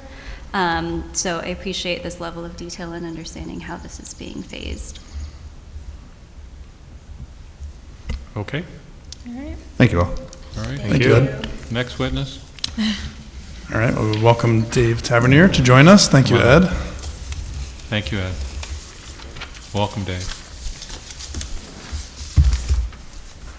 And Dave, I do have the photos that you provided if you need them at any point. I wasn't going to run through them like formally, but if you want me to reference any, I can pull them up. I think the first one would be good since it's the larger component. Give me one moment, I'll pull it right up. Yes. I would like to say thank you to the council for the interest that you've shown in the past and even present to go down there and take the tour of a plant that not everybody's brave enough to go down there and to find the value, right? The value in returning that clean water to the Hudson. It was very impressive when he pulled that, the water out at the very end and compared it to the beginning. It's shocking, right? It really was. One of the hardest decisions I've had to make is, was I going to go to the Historical Society event or the wastewater treatment plant event? So I hope to come to see you soon. You 'cause missed out on a real banger. Yeah, the water department tour was one of the highlights of my council. Yeah, we'll get so the far. microscope ready for you as well. I have a feeling these might be pictures of the aeration tanks in the concrete. Yeah, Yes, we got a, Greg was very good about sharing where there were some issues with those when we were there, so. So you have your firsthand witnesses. Yes. We will strengthen the case. So this is the largest component of the capital project. And this is the aeration treatment tanks refurbishment. Now, this is already previously approved, and what I'm presenting here is simply an updated cost that was evaluated by an engineering firm. And so basically the total cost of refurbishing the concrete, the structural, you're also looking at the aeration system, which is piping, diffusers, gates that allow us to then direct the flows to the different tanks. All of that is going to be redone. Currently we're operating, but it's not efficient. It takes more energy to pump the air into these tanks than it should, because we have pipes that are, they're not completely sealed. We have aerators that are not completely sealed, so you lose a lot of that air efficiency. So a lot of energy is being wasted. And so we want to get this ready for the next generation of operation, and that's what it's going to take to do this. And so the cost of it is there in the capital program. It's should I touch on the cost? Yes. It's $3.474 million, and so that's basically an increase of engineer and design of $38,980, and also $607,400 increase in the construction costs, and $115,980 increase in construction inspection. And so this is very valuable for us to have this take place, because we can have operational failure with the way the tanks are currently. But it definitely is important, because this is the biological component of our treatment. It's like your gut. What your gut does for you, those aeration tanks do for the city's water and cleaning it up. And that's something that is, you cannot replace that function. So I don't know if you have any questions on. I do have a comment. Yeah.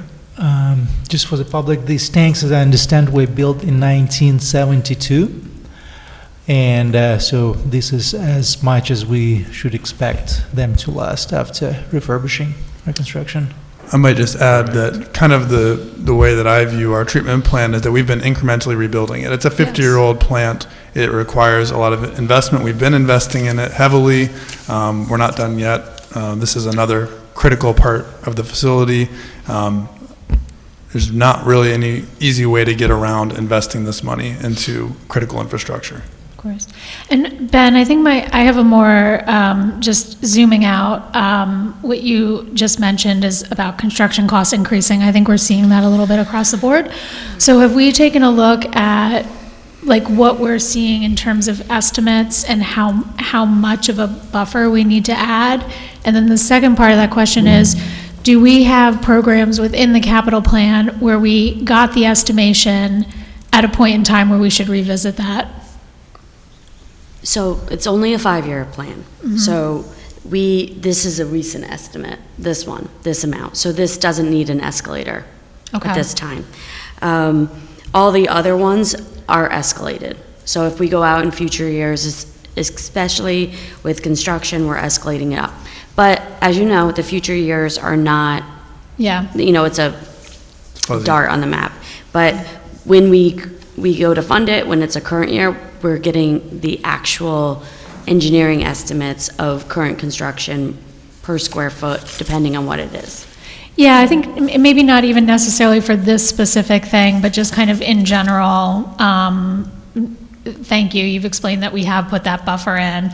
I guess this one is a little bit like the main cost of this is actually in 2028, so do we need to add more buffer to it? It'll start in, next year when we Okay. go to do 2028. Once it's approved, they can start bidding in late 2027, so Okay. it flows over the year.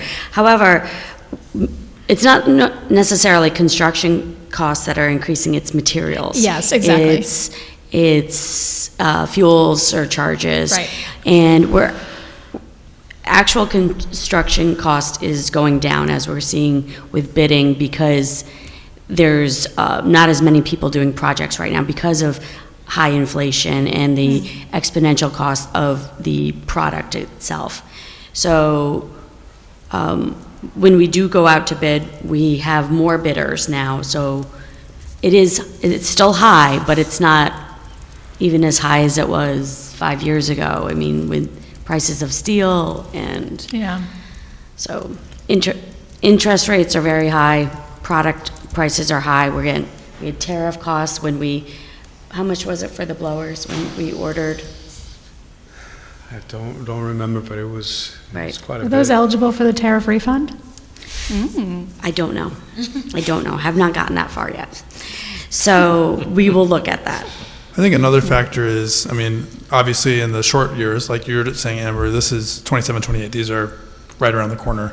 But in the out years, it's, as Susan said, a bit of a dart. Yeah, it's very hard to figure out what you did there, but.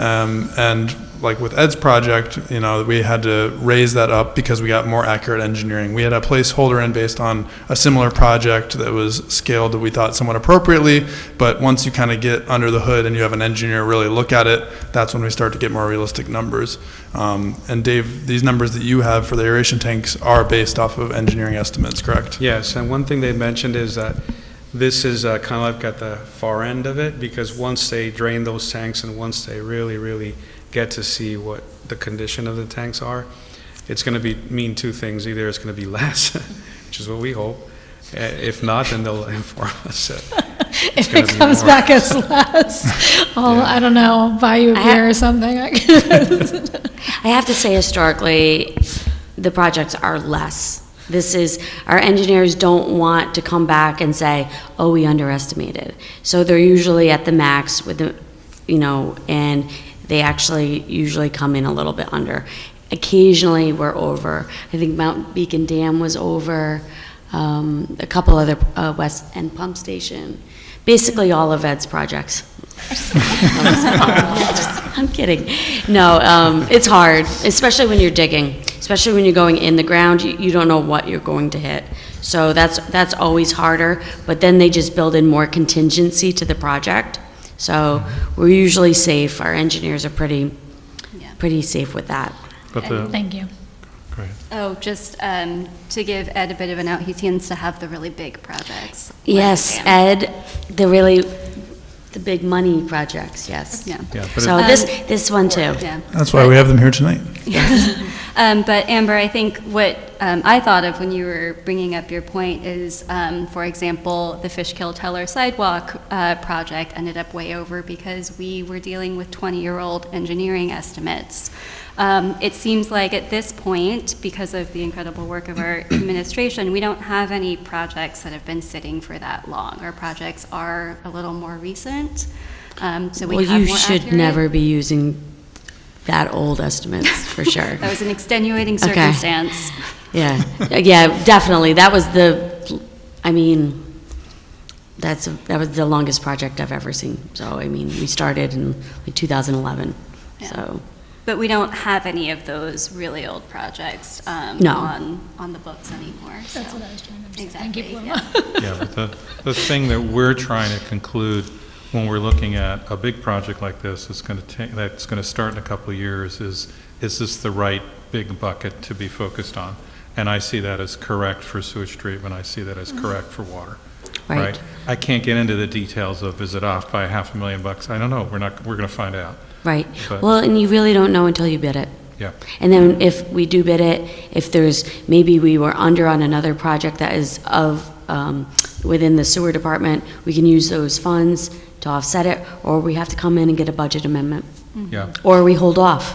You We've know, held that- off on Melzinga because we were anticipating being able to get a grant, and we did get it. And we'll keep looking for dough, but when I see it, it's much as Ben described it. The sewage treatment plant, we're basically building a new one without, removing the buildings, right? And we're just going at it systematically. We're actually doing that with our dams, our tanks, and to some extent our lines. We've done a lot of that at our water treatment plant. A lot of that's kind of been done. So Right. we've So been that's the debt you systematically see having now. at it, and it really pays off. It gives us an infrastructure that will last another 50 years. Right. Well, it's critical to everyday life. Nobody thinks about what this, and luckily they don't have to. The other side of it also, though, and we'll talk more about this when we come to budget, but the wastewater treatment plant is also a revenue generator. So taking care of our infrastructure there has other benefits as well.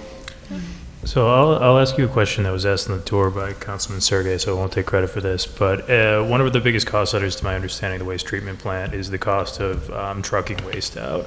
If we considered, instead of using a contractor for that, using a truck as a capital expense for that, and then taking that in-house. Well, that would be something that we can look into. There's a lot of ramifications of that. It's worth looking into.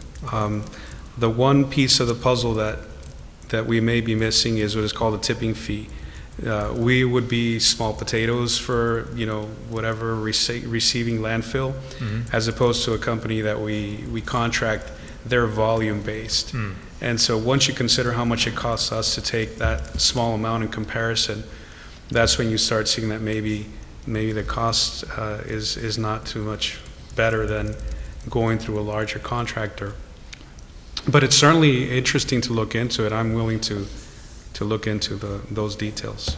Yeah, I'm be a capital expense. We might be able to find some alternatives to funding.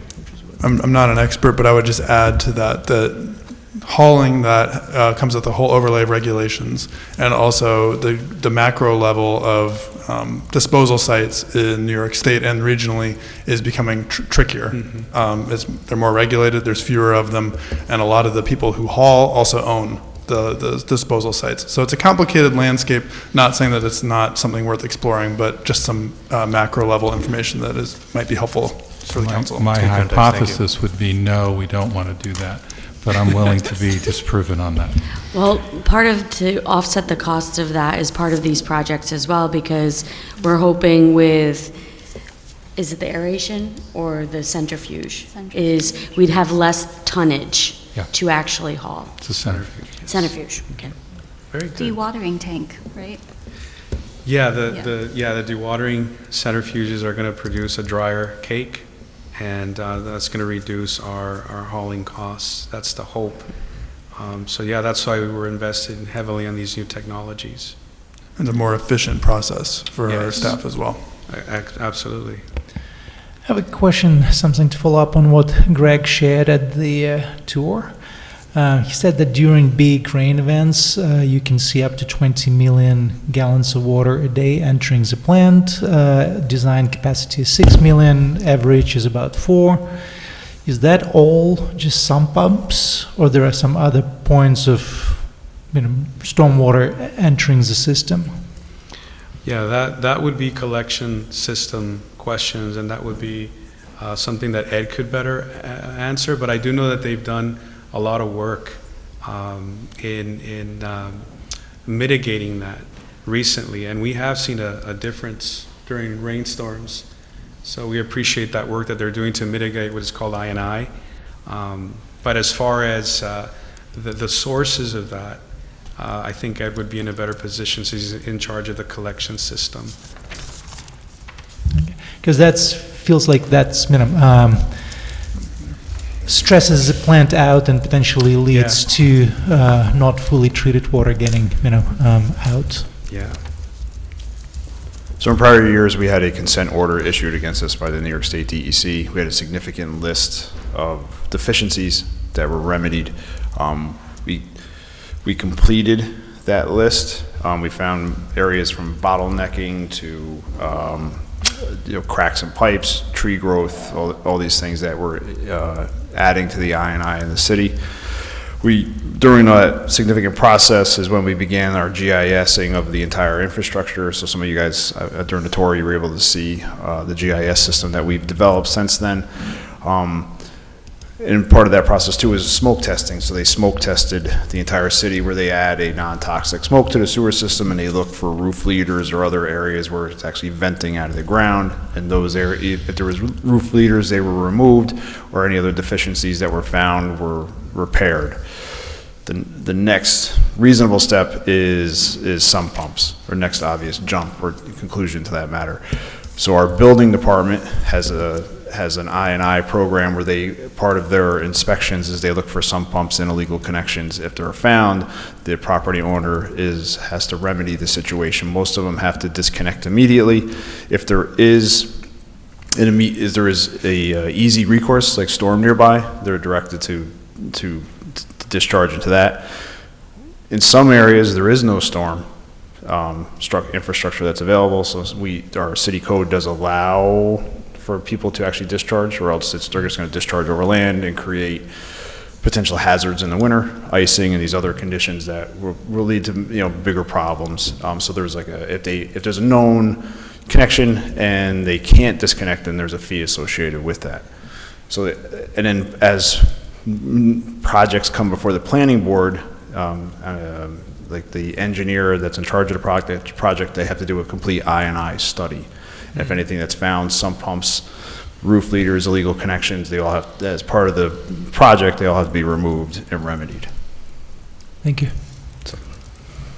Yeah, I think it's just there's a lot of different potential sources of that water that can come in the system, and it's something that has to be addressed incrementally over time as it becomes discovered, essentially. But there's no, just to kind of go back, there's no giant smoking gun anywhere. Right. There's no the city at one point did have a combined storm and sanitary system that's all been separated out through the years.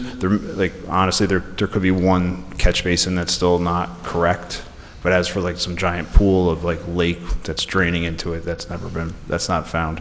So it's at this point, when we have a significant rainfall, high water table, post winter melt, in the spring season, you have such a high water table, you get the intrusion, and it's like death by 1,000 cuts at that point. Okay. Thank you. Everybody good to go on to Mark? Yep. Thank you, Dave. Thank you. All right, thank you. Thank you, Dave. Gentlemen, if you're wise, you should go home while you can. Mark, you're on. Thank you. I appreciate their camaraderie. Yeah. So we did talk in more detail about rec last time at a line-to-line basis. We've invited Mark here to kind of talk at a more general sense about priorities in the rec department, to answer questions that you might have about how things are going, and kind of the way that we structured the 5-year plan in terms of where we're putting what projects. I think we talked last week about a general priority that we had put in on managing and upkeep and renovations and rehabilitations on our existing park infrastructure. We also flagged that we have a big unknown with the University Settlement Camp coming up. I think when we sat down, the three of us, for the capital program meetings, we probably identified 8 or 10 different buckets of costs that could come along with that.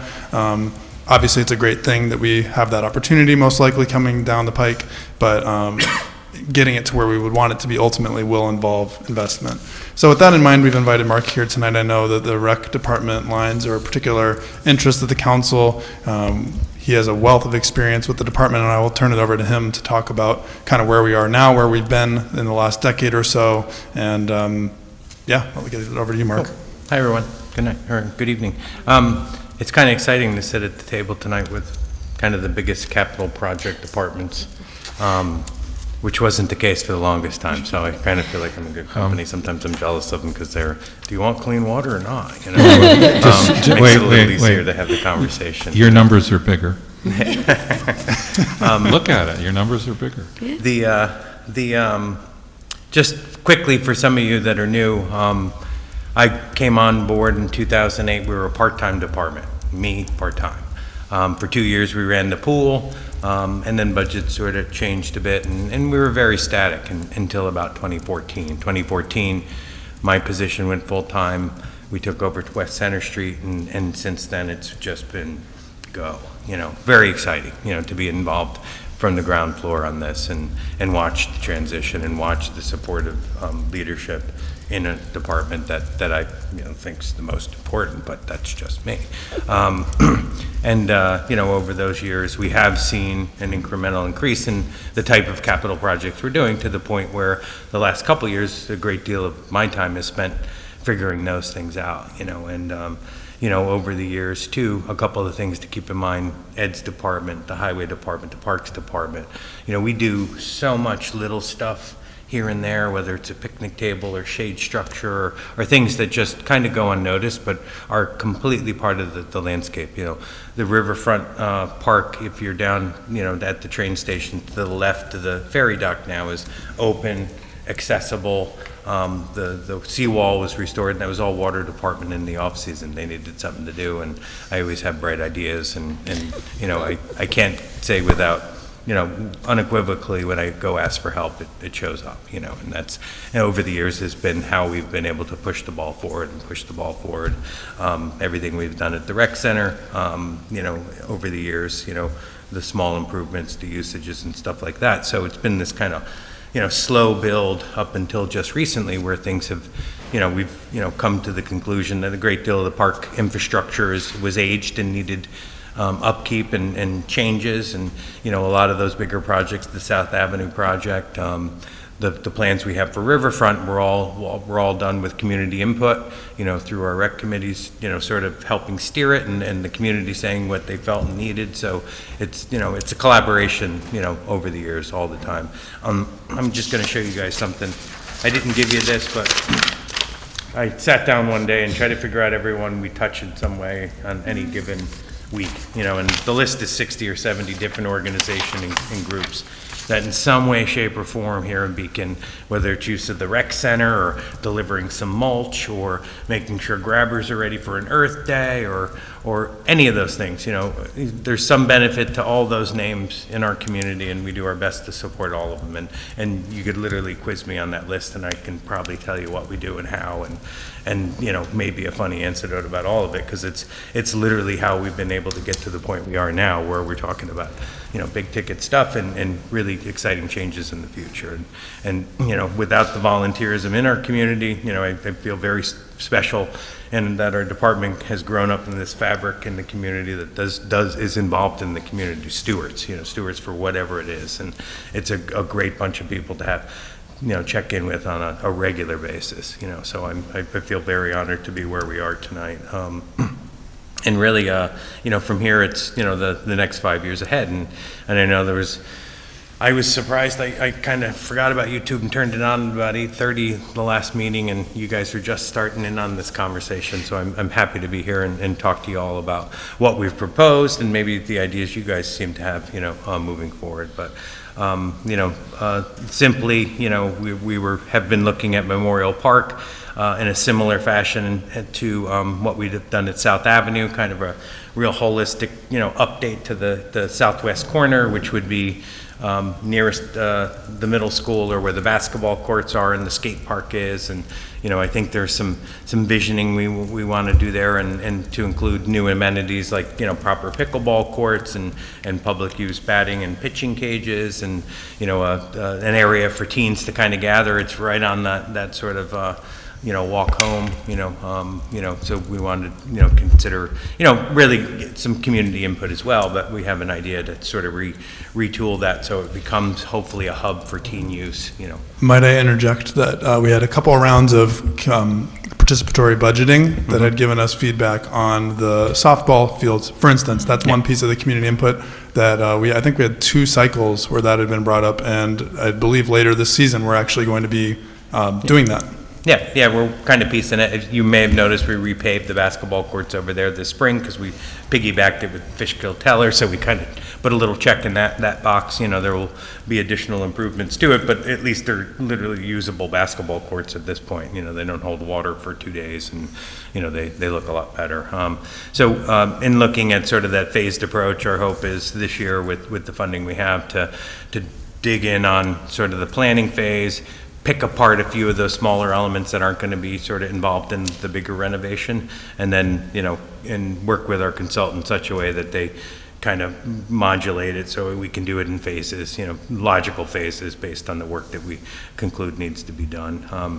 Additionally, the pool restoration is something we kind of keep a place marker on the budget, because at some point, there's work to be done. I can tell you right now, we've already done a preliminary. We have new filtration design rolled up and ready to go. We did that a few years back, so if something catastrophic happens, we already have Department of Health approved plans for that, in addition to a restroom facility, which over the years we kind of designed and figured out, but decided it wasn't prudent at that point to invest in New York State Parks property. So we've been kind of holding on to that until actually it was a good idea, because we're hopefully going to see that come into city hands soon. So that is a pool, just for everyone's reference, that when we reopened it in 2016 was 20 years past its useful life.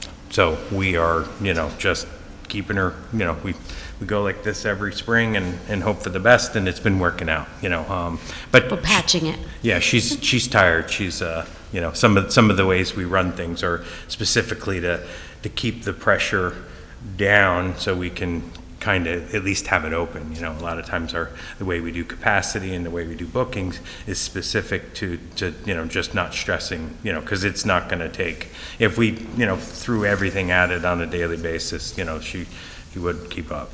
So a lot of it is just balancing the sort of state of it and what we can pull off. The Riverfront Park project is shovel-ready. We designed that, again, through community input and everything. So that's just, we've been kind of watching what's going on in the riverfront and trying to figure out a good place to put that. Mark, when were those plans finished? I think that was before my time here even. I believe it was just after COVID. I'd have to look back. It was a few years back, but we've since escalated it and put a real world estimate on it, I think 2 seasons ago, kind of getting ready for where it was headed. But with, movement down there, it's not, we want to wait and see, and maybe it's something we get funds for through the TOD.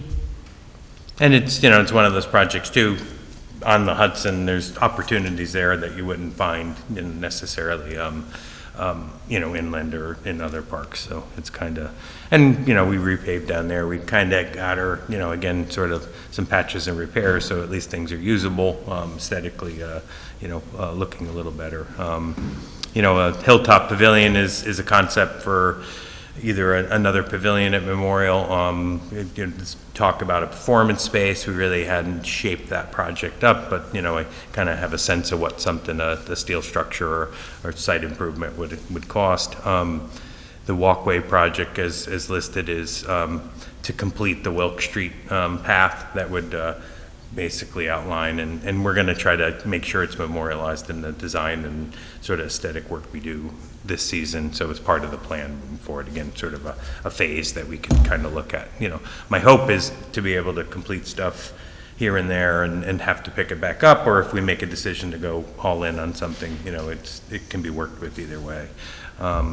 Splash pads are an element we've been sort of looking at for a couple of the parks. It'd be nice to have some other summer reliefs, in town, walkable, in anticipation of, sort of the pool discussion and stuff like that. Again, brand new pools are a lot of money.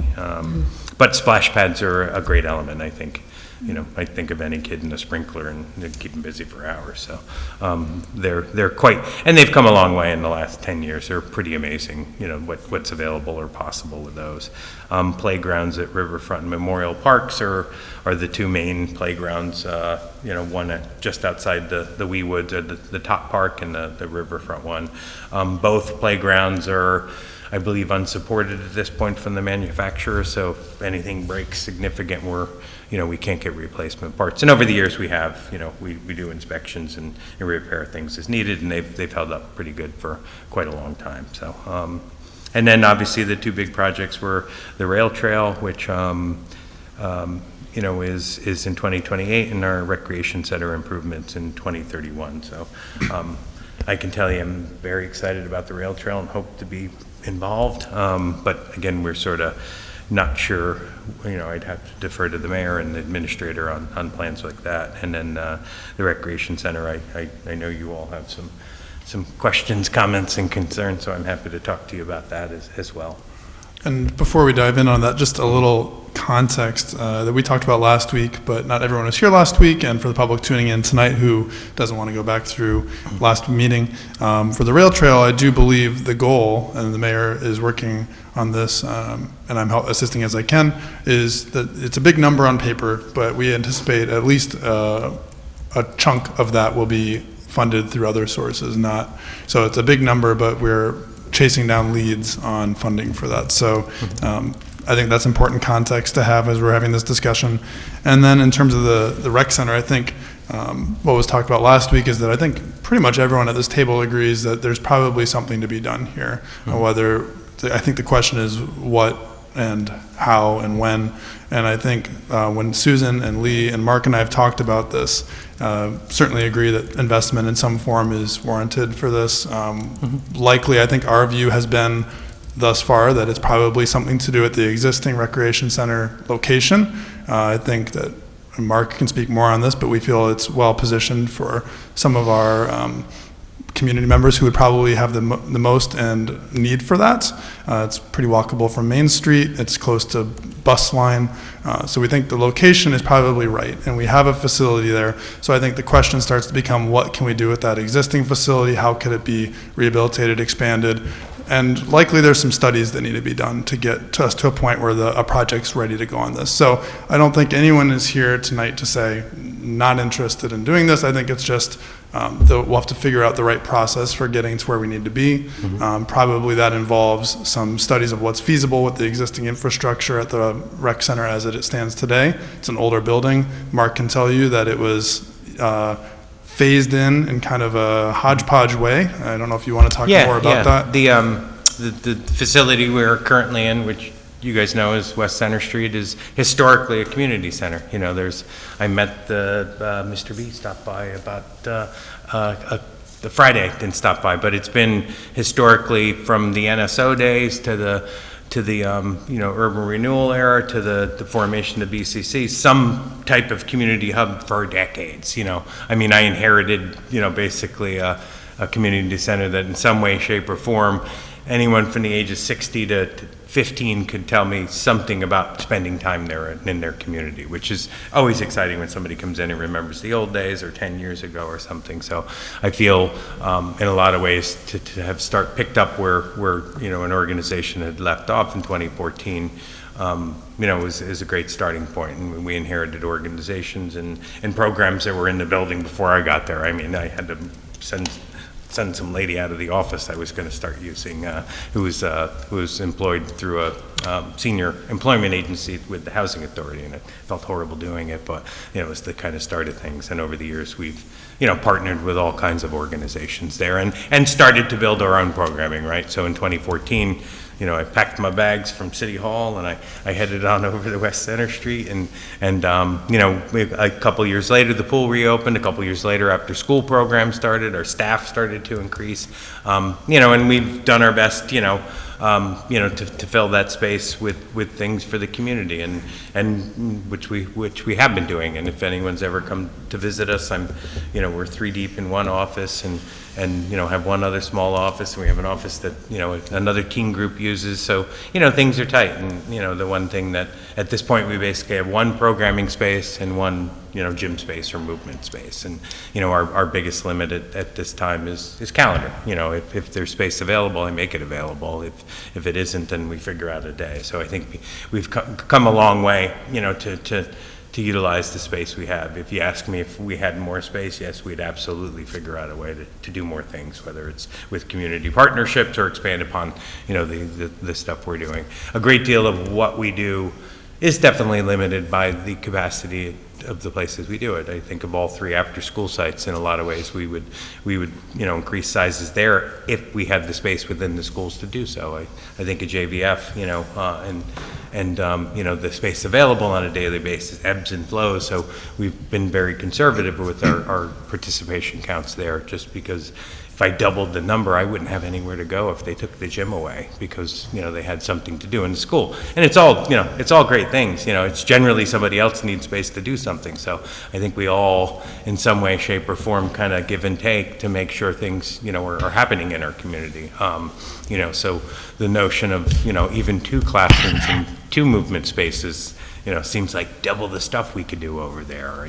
And what when this conversation comes up, I'm excited about all of it. And, but I often wonder, or where my concern goes is, well, how, operationally, we got to figure out a way to, kind of match what's going to, happen in a facility sense. I think the idea of build it and they will come is great, but, we have to figure out a way, or understand what it's going to cost, moving forward to do things like that. Okay. Questions? Thank you, Mark. This is great. I mean, I drink water every day and I flush my toilet every day, and you watch my children. So, so much appreciation for the various departments here. I had just a specific question. I'm sure I'll have more. Oh, and I also wanted to say the Rec Department writes the Friday newsletter, which is immensely helpful, and I think maybe that's something, it's like our only citywide newsletter that I know of that's produced by a city entity, and it's a fantastic resource for knowing what's happening. Yeah. I will note that specifically that Heidi Harrison, my assistant director, Shout out to is Heidi. responsible for every Love Heidi.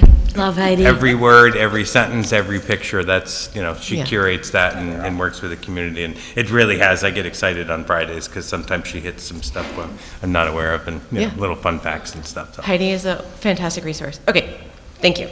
My specific question is Green Street Park. Do you have any budget lines for Green Street? And I know that there was a plan, or I've heard through the grapevine there was a plan to add a few more like little kid pieces to the park. We have the gym equipment that is great for teens, and I was wondering if the little kid pieces are coming back, if that was part of your plans, or if there's the line. Yeah, we have a couple of things. There's a concept plan that was created by a local firm that sort of, designed where we went.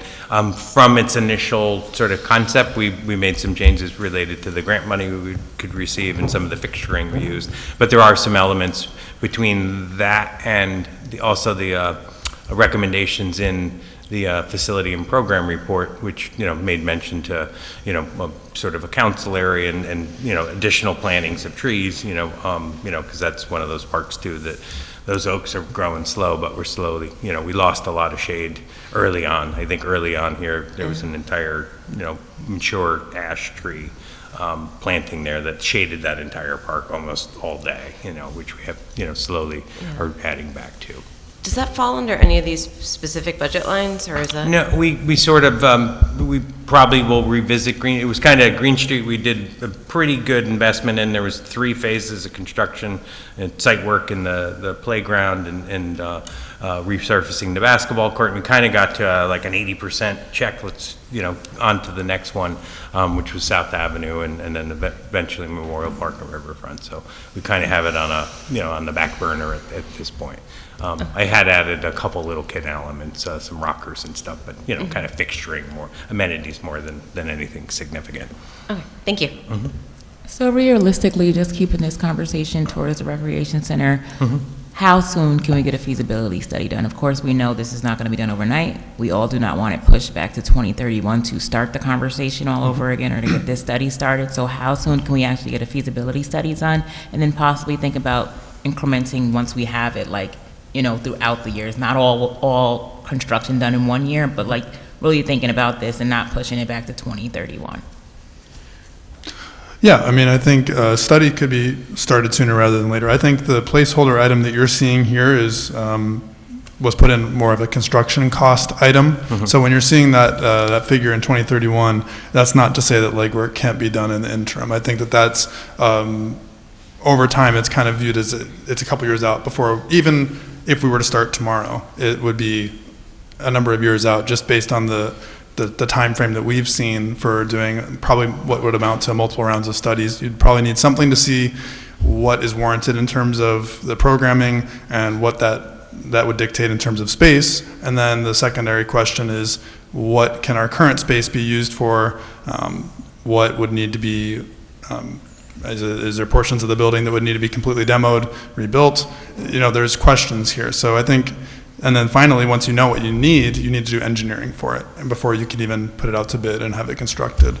And there's opportunities for financing partners with nonprofits in the short term as well that the city has begun to explore. Happy to update you as that progresses. I don't have a ton of detail to share with that just this moment, but I think the bigger question that you have is, were we planning to wait till 2031 to start the conversation? No, I don't think that that's the idea at all. I think it's just realistically this, even if we were to start right now, if we were going to do it the right way and make sure that we're matching the space to the needs and what is feasible with our current location, it's a couple years off, likely.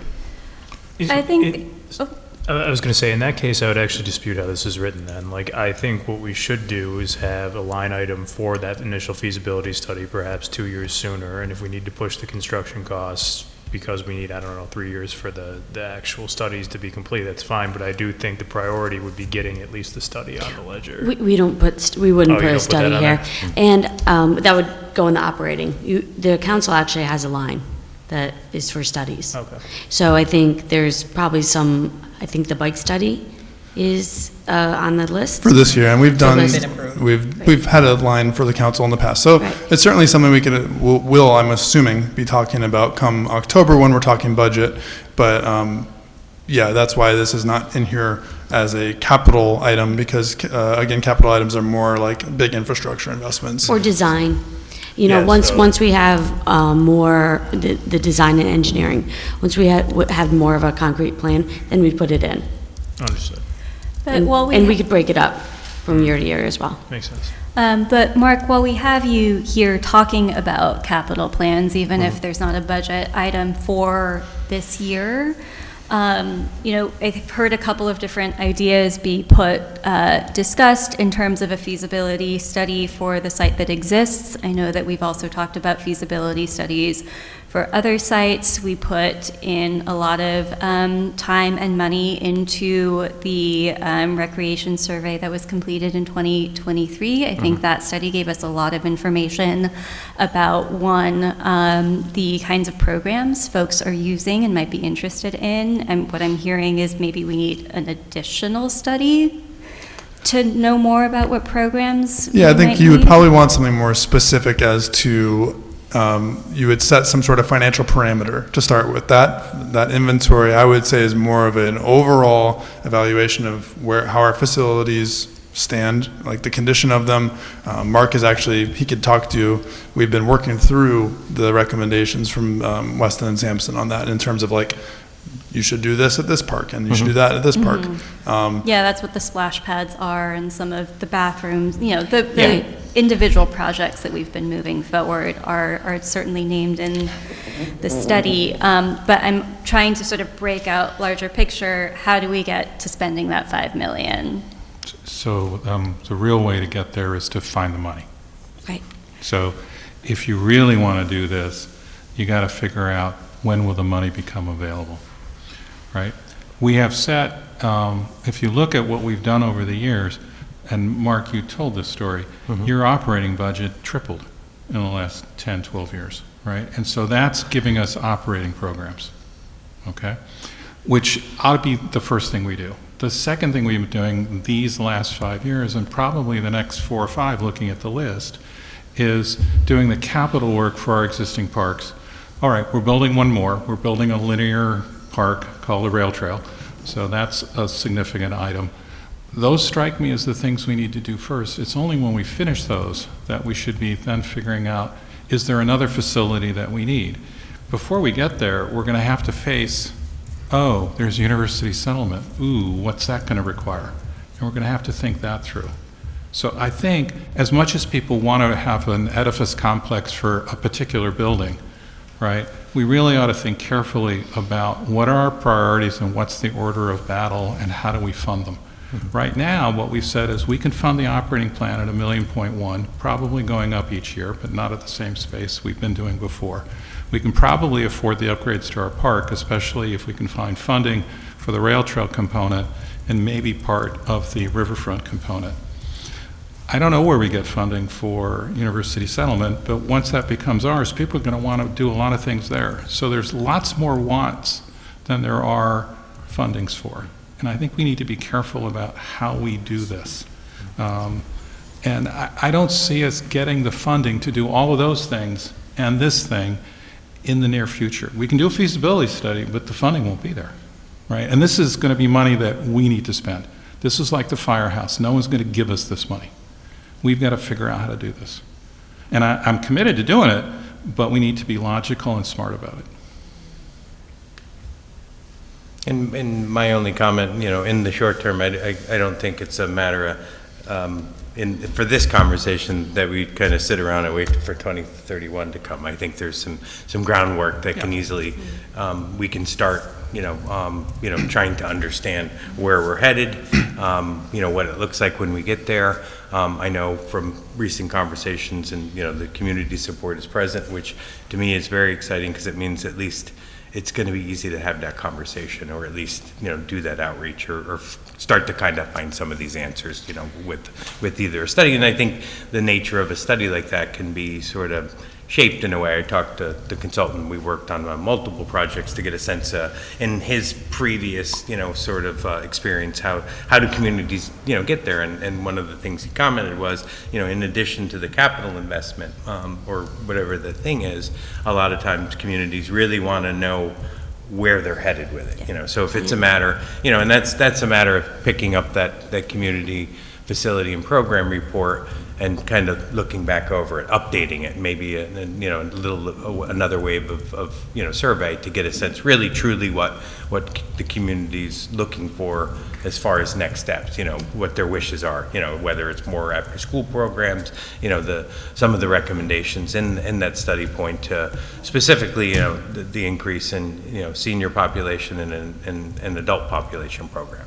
And that right in there was teen programming. So at the very least, I can tell you from what we've already paid for and sits on the shelf, some of this is going to go in that direction if we're to believe our community, and that really starts to shape it. It doesn't mean we have to put a daycare center in this thing, that doesn't seem part of it. It seems like we'd want a teen center or something that teens would find desirable or seniors or anything like that. I think we generally need indoor third spaces that that you aren't required to worship or purchase something. So you have the library, which, and also just people might not understand that in Beacon, our library is there's different libraries are run differently in different municipalities, and in Beacon we don't run the library. They're separate from you, although you can have very natural partnership with them. But and the University Settlement Camp has some indoor spaces. But just having those spaces where you can go and be sheltered and run any kind of program are in very short supply. Yeah, and a lot of that is sort of independent use. I don't know how many times a day I pick up the phone and somebody wants to rent a pavilion or something along those lines, which is kind of like self-serve use. A lot of times we don't do special use permits because it's easier if you're going to go in the morning, but because we can't guarantee, that the garbage cans are empty and that the bathroom's going to be clean because we don't have weekend staff. So, that to me points again sort of it's great to have the thing, costs, but what goes great with it too is a couple of guys that work the weekends to make sure those spaces are clean. So again, they kind of run together. As far as the investment in the capital infrastructure, but in addition, there's that increase in some way, shape, or form, and how we get there, whether it's through staff or additional funding or partnerships. That you speak to libraries and municipalities, and how romantic an idea is that? I think Carolyn raises a good point, and I went to, as did Sergey, the library meeting last week, which was exploring what they might want to do there. And it was very clear to me that we need to help define lanes between the different organizations that can help in terms of providing space, right? Because the library's talking about expanding. I saw a map of their unused space. I was amazed at the space that is not being used right now in its existing facility. And in the input phase, they also heard, oh, but wait, there's the Memorial Building, and that's available space. There's the Howland Center, and they're worried about performances taking place at the library as opposed to out there. So part of our work should be to kind of find who our partners are in the community and not quite assign lanes, but kind of know this is more appropriate for here, whereas other things might be more appropriate for us to want to provide. Right, so programming doesn't have to happen at one space, like you said. So that would be part of, I think, the feasibility study. Like, these are your assets here, these are your buildings that you have, or your partners, and then from there we move to a concept plan, and you have your stakeholders in the community have the input of, we need more third spaces? Is that what you call it? Yes. Third space. Yeah, so that's more of, then you develop the concept from there, and you say, this is what we can support the community in this way, and this is additionally what we need. And then from there, we start design, essentially. And that is something that you do in phases. And if you have a master plan of where you're going forward, it's easier to find, hopefully, funding for that, and also implement it. And it's not some big chunk. That's easier to fund. And the library is going through their own visioning process of potentially expanding the footprint, building in a new location or demolishing the building and building a bigger space at the same location where they are now. In the survey that they have done, a huge amount of people, overwhelming amount of people, see the library primarily as a community space. And that's where they are planning to put a lot of effort. And if they build bigger structure, there will be more third spaces and spaces open to the community, and specifically teen space, bigger little kid spaces. So depending how that plays out for them, if they do decide to build bigger, if they do find money to build bigger, that can influence the needs, what we as a city, as administration, can contribute to like overall community center experience in Beacon. I think if they build very big one, then it might not make sense to build something very big on our end, but find a way to work together. What phase are they in on this? Visioning. Oh, okay. They're very early. Because that is the same tax base that if you're doing a major project like that, they'd have to bond, and then they'd have to pay for it, and that's on your school tax bill. So It's separate. The library has a separate tax. No, But it's still, on the school tax bill, though. Oh, There's yes, school, I and then there's understand. library, so yeah. I think just the bigger picture is that as we go through this exercise of kind of figuring out needs, for what can be afforded both as an infrastructure investment and operationally. Mark talked about, you have more space, do you need more employees? When you invest in the parks, that's not necessarily the case. But if you're increasing programming, you're increasing space, there's other costs that come with it as a recurring cost. But I think to Sergey's point, to the mayor's point, and many of you, the rest of you, we just, as we would go through this exercise of some combination of studies, it would be looking to see how it fits into the broader fabric of the community. Mark named dozens of organizations that are already doing things in the community that we exist in that same kind of world as they do, and similarly with the library. So I think right now we're at a phase where a lot of people want a community center. We've done a broader study, but I don't think it really defines what this space would be, and I think the point is that there's work to be done. If we're moving in that direction, there's work to be done to figure out what that looks like and how we would afford it. And my question is, how can we, as the city council, resource whatever needs to be resourced for that conversation to happen? Because we're talking about multiple bodies, the library board, which pulls taxes from the school apparatus, the recreation department, us as a council. Our job is to reflect what we're hearing from the community. We've been hearing from the community over and over again that there's not enough places for young people to go after school, that we need more third spaces. That is not our sole responsibility to fill the need in the community for that. There is a whole network of organizations that are pushing to provide that to our community, that we have a unique convening power as the city council to host those conversations, to conduct those studies. So what do we need to do to move that forward? Thank you for that, because yeah, I would like to make sure we're doing the right work. I also just want to make one thing that, Mark, what you said about the actual physical location where you're in right now is not meeting your needs. So that even if we are talking about other places in the community, we would still probably want to have the conversation about building and upgrades and keep that in the capital program. I said that last week too. Yeah. Or 2 weeks ago. We definitely, regardless of whatever we do, there's improvements that we need to do in that facility. Yeah. So. And also quick just definition, because third space, your first space is your home, your second space is your workplace, and third spaces are places where community gathers. Right, so that's an inside facility, or is it a park as well? It can be anything. It Okay. could be park, cafe, Right. it could be a store, it could be city council meeting. Right. It's like, so that's why I'm trying to say specifically, we don't have that many indoor. Right. Or we do have a lot of indoor third spaces, but they are a patchwork of people that you need to get permission from, some you need to pay for. Right. Yeah, we need free indoor third spaces. Yes, that are available. Yes. Right. So that's part of the concept plan, I think, or, that type of input from yourselves as well as the rest of the community that we need to hear from. So I think in terms of answering Paloma's question directly, what's the next step here? I think what Susan said earlier is there's a conversation that probably will continue in the budget conversations this year, which would look to next year, how the council may want to allocate some funding. I think in the meantime, Mark and the mayor and I will continue to have conversations with community groups to see what opportunities there might be for partnerships, if any.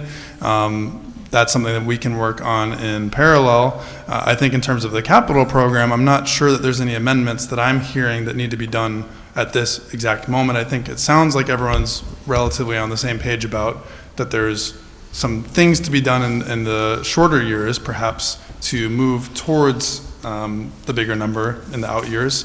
But there's probably some legwork to be done to clarify what that looks like. Yeah, and I think just to say it out loud, with the water infrastructure projects, we're looking for state funding. We're the streams of funding to help us use other people's money to pay for these things are different than the resource map that I would encourage us to think about when it comes to serving recreational and community needs. It might not be the exactly streams of funding to pay for this specific capital project. I think there are specific streams of funding that can come that can pay for these pieces. But to Mark's point of your list of 20-some organizations that you talk to every single day, our resource map for how we meet this need in the community is different, and I think it requires a different level of administrative support to do that. And as a council person, I just want to put that out there. If there are other things that this administration needs, that Mark, you need to, consultants you need to be talking to, that you need more time to talk to, or trainings that our staff need to go to be able to understand how to harness and connect all of these different resources so these conversations aren't happening at the library meeting over there that 2 council people go to, that we're not it's all happening very ad hoc. And I think it's stopping us from moving forward and actually executing on what we're hearing that the community needs. Okay. I'll get off my soapbox.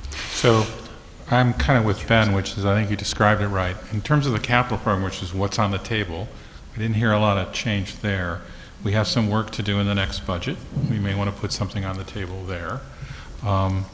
And are we okay to move on? It's like one small thing. Okay. The $5 million on the walkway for Memorial Park, that is so high because that's including the exercise stopping points that we talked about, or is that just for paving?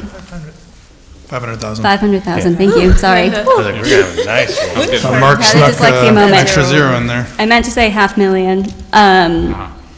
That is not just for paving. No, I That think is what for- I hope to accomplish in this first sort of design phase is those elements. But yes, I vision a fitness walk. I envision That's the term. a Thank you, 3/4 fitness mile walk. loop on the flat at Memorial that you can tick off your miles or stop and do pull-ups. Also connect the middle school to Ron's. You can, connect baseball to softball, football to the playground. That vision to me is really part fitness path, part connectivity for the park, and would include elements like that. And what I hope to, with this sort of first phase of design, is incorporate all those elements. We have kind of it all in a basket we're going to dump on his desk, and he's going to figure out how to use the pieces. Okay. Thank you. I warned you guys to go home. So, all right. I can? We good? Are we able to send Mark and Susan home? Yes. Yep. Are we okay? As always, if there's any questions, please feel free to email me, and we can respond to the whole council. Mark, or Ben, I'm sorry, there was one question about the, Yes, Sergey actually just stepped out. It Yeah. was his question. Oh. He had I've already spoken to him about it. 30 seconds, fire department, he had asked if the Tahoe for the chief was necessary, a vehicle of that size and that expense. We ran it by the chief. He provided 21 pieces of equipment that are stored in the rear of that vehicle and confirmed that indeed we do need that size of vehicle.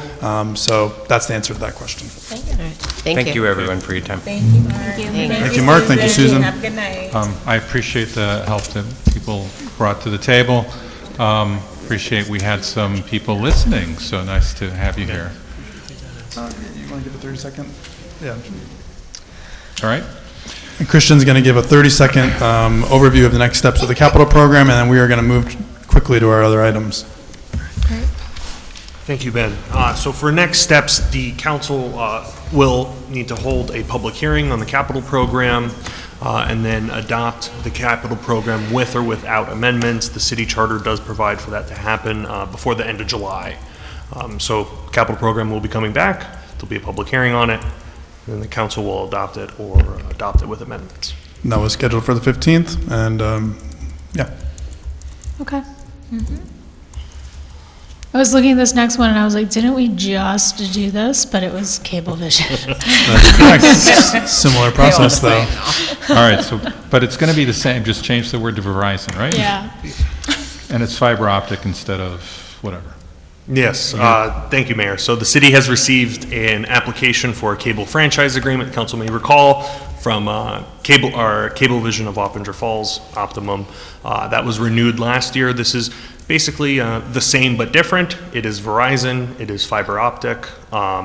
The city council will need to hold a public hearing on this cable franchise agreement. The regulations, just like with renewals, pretty much lay out what can and cannot be negotiated. Since the city does have an existing cable franchise agreement, state and federal regulations require that no competitive advantage be given to one or the other. If one is, the other can come back and say, you need to change this, you're giving them a leg up or being more tough on us. It cannot be denied based upon a possibility of competition. And so just like with the renewal, this will be subject to a public hearing. So tonight, in order to kind of just move this along, we have an internal meeting with Verizon's representative scheduled for this Wednesday to go over the agreement. But eventually the council will need to have a public hearing on the proposal. This public hearing is intended to gather community input on really cable needs in the city. There are some, just like with the Optimum, there's a potential for a grant or some sort of funding for the city's public services, as well as services to the city's buildings and the school. And so if there's any questions, I'd be happy to answer them. So one clarifying, so if I'm Verizon and I put in a Fios line and all I offer is internet, I can do that without the city? That is correct. But if I want to use those fiber optic lines for television, which you're going to call it cable, even though it's fiber optic, you're going to tell me that they have to come to the city to get a franchise agreement. That is correct. Okay. My understanding from a very brief call with the Verizon team is it will, if approved, it will have to get sent up to Albany for final approval. Once that certificate is issued acknowledging the cable franchise, it is, I don't want to say as simple as, but basically as simple as changing a button, and cable can then be offered to any businesses or households that currently have FiOS internet. So they've been installing FiOS in different parts of Beacon, and now they're saying, I want to be able to offer something else on those lines. Yes, and so this cable franchise agreement, it doesn't touch any aspects of the internet. Yeah. It's only, even though it's really the same lines, same facilities, really switching a button, it would only cover the cable services that Verizon would offer. Only 2 points I would add are that we don't, when they come, when a company like Verizon comes to us, we are somewhat limited in our ability to, we are somewhat obligated to entertain that, correct, Christian? Yes, we have to entertain the application, we have to have a discussion on it, we have to hold a public hearing on it, and there's really only a very limited possibility of a denial of a cable franchise agreement, which is really when they can't show that they have the facilities or the ability or financial, or they haven't met any of the statutory criteria to be granted a cable franchise agreement. And in today's day and age, these laws were written when companies were first kind of showing up. In today's day and age, it's a limited options. It's really only a few companies that offer it, and they have all been operating for some time. Verizon's been operating in the state of New York, offering cable services for quite some time, just not in Beacon. Okay. So I understand that this is separate from Wi-Fi, internet, which Verizon also provides, but we have no direct leverage over. And we have no way to ask them to go to certain places or what they provide or don't provide. There's just this unique ability that the city has to have oversight over the cable offerings on those lines. The answer to this question is probably no, but because we're talking about Verizon, I do want to ask the question if there is any space for leverage to get Verizon or any other internet provider to provide municipal Wi-Fi to the city. You mean for the city buildings? I mean for the city overall, that anybody who goes to any of our parks or any of our public spaces would be able to access Wi-Fi for free and have that be paid for by not our tax base. Yeah, that would be outside the scope of the cable franchising authority that the city has. So there's not any direct leverage or requirement that the city could impose through this cable franchise agreement to require Verizon or Optimum to do that. Okay, worth asking. I have a whole number of about 10 different points of contract that I have some issues with. Within the contract? Yes. Okay. Is that something we should do in public? Should it something I get in touch with you afterwards? So we are actually meeting with Verizon's representative internally on Wednesday. If you want to send me directly, I'd be happy to review those, and then we can take those to the Verizon rep on Wednesday. It's just, at this point, we've made the agreement public, but I was clear with the Verizon rep that, we need to go over the contract. It's in draft form. So in the interest of time, I would suggest sending it to us by email, and then we'll have Christian review it, see what we can change if there's concerns that he would agree with you on, and then we can follow up on that when we bring this back on the agenda. Yeah. Sounds good. And then there'll be a public hearing on it as well, that if there's any points or issues or concerns that can be discussed. And then at the public hearing, we could go over any changes that were implemented, and then if I strongly disagree about something not getting implemented, I can vent then. Yes. The Verizon rep will also attend the public hearing as well. Okay.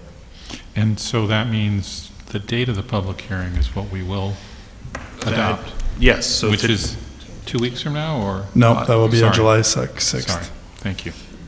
Assuming the council decides to vote in the resolution for that. Yep. What's going on, Pete? I have one question I think I need to add before Wednesday. I didn't know that this was going on, so I didn't have time to read any of this. In that new contract that they send you, is there public access channel included? Yes.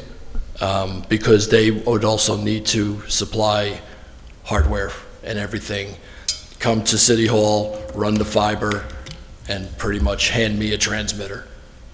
So As I well. would suggest, if you don't mind, sending us that by email as well ahead of that meeting, then we can review that. I suspect that, based on my understanding from Christian, a lot of what's included in the existing agreement is mirrored in this. So Yeah. whatever Optima has been required to do, Yeah. Verizon would be too. Because in the town of Fishkill, it's Channel 40. Mhm. So I just went through it with the town of Fishkill, and it's a separate unit. They have to come here and test everything out through Yeah. their fiber.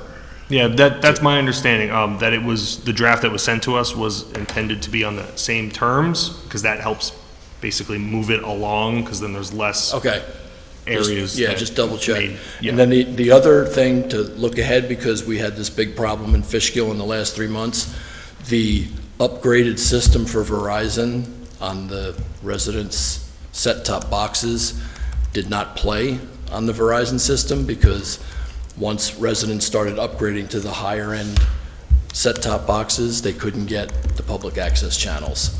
So there was a definitely issue on their end for some of the residents getting certain channels. So I would suggest put it in an email, send it to us, including Christian. Okay, I'll Yeah, do it we'll pick tonight. up. All right? Okay, thank you. Yep. Yeah, just just to get us going. Okay. Anything else on this one? No. Okay. If you remember, someone from the Underground Railway folks for Harry Tubman came by, talked to us, we did up a resolution. It's very basic. Based on their draft resolution that they provide to municipalities. Right, and the only thing I would add is, my original view is, why are we doing this?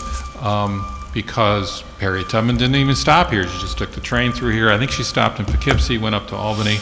But, upon looking at the material, I can only say that there was a billboard prescription which has no impact in Beacon. We don't have any billboards, we don't allow them. It's likely to be on Route 9D, which is not an area that we don't mind having a byway sign on. I just didn't see any downsides of significance in doing this. So I think, we did up a resolution, we think it's fine, and we just like to move it forward. Okay. So there are no obligations on the city as a result of this? Well, there are some broader sort of system plans, I forget what the name of it is, but it doesn't necessarily require us to do much, other than post the signage. Assuming it's on 90, I can't see where else it would be, right, other than going through the town from south to north on 90. I see. Right? And so on that road, it's already state road. There isn't a lot of construction that we're going to be doing on that road. We've had a couple of proposals, they're already through planning. I don't see there being any restrictions. Nick, the city attorney, went through that with us, and I thought, given where we think it's going to be, we don't think there's going to be a significant issue, which is why we're just treating it as this is a good resolution, let's move it. Got it. So all the line items in there about like suggested development patterns, all of that, none of that is actually binding on us in any way, or is it? Well, so SECRA has a line that talks about scenic views. Okay. So if any development is taking place within there, state environmental regs require looking at how it would impact it. So it would be a consideration for anything within that view shed. Got it. So we're saying as a result of this resolution, we are subjecting ourselves potentially to those regulations. Those regulations do already exist. Right, It just kind of changes the lens. The application of it. That Yeah. you would look at it. So here, typically when you're in that corridor, you're looking at do you have scenic views of the Hudson or certain other areas? This would just be another factor that's looked at. And from our discussion about the comprehensive plan, unless the view shed is codified, it doesn't exist, as I understand. And we have some codified view sheds, and those cannot be covered, but the rest are up for grabs. Right, but I don't think that the portion that would pass through Beacon would have much to do with our scenic view sheds. Yeah. right? Yeah, I'm sorry if my terms were being used interchangeably. I didn't mean to be the official scenic view sheds. This would be a scenic byway that's designated. Yeah. So it's slightly different. It does not fall under that category. In other words, our zoning is what establishes those view sheds, not this. Yeah. Right? And again, I don't see how having a byway, there might be markers in Beacon that come as a result of there being this byway through the town, but it would have to be events. The one I could envision is the Reformed Church down the street was not, I think, Stowe preached there, I think is correct, not Tubman. No, I'm sorry. I'm abolitionist. I'm forgetting the name. Sorry. Frederick Douglass? Yes, I think Frederick Douglass. I think he preached there, but not, I believe, Tubman. But we can find out. But I think the most it would be is, again, we're going to talk about some markers. Maybe there is some historic asset that may have some impact, but again, it would have to be on 9D, I think. So again, that's why I moved it forward. All right. Okay. Okay. All right. Are we ready to deal with 2 resolutions? Mm-hmm. Okay. First one, we need to set a public hearing for the proposed franchise agreement with Verizon. That would be set for July 6th. I need a motion and a second. Motion. Second. So that's Amber and Paloma. Any further discussion than the one we just had moments ago? No. All right, all in favor? Aye. Anyone opposed? And then the second one is supporting that resolution designating, supporting the designation of a Harriet Tubman Underground Railway New York Scenic Byway. Motion. So that's Amber and Sergey? Sergey. Any further discussion on that? And I know that we could have much lengthier discussion given we got 100 pages of material, but are we okay? All in favor? Aye. Anyone opposed? Go ahead.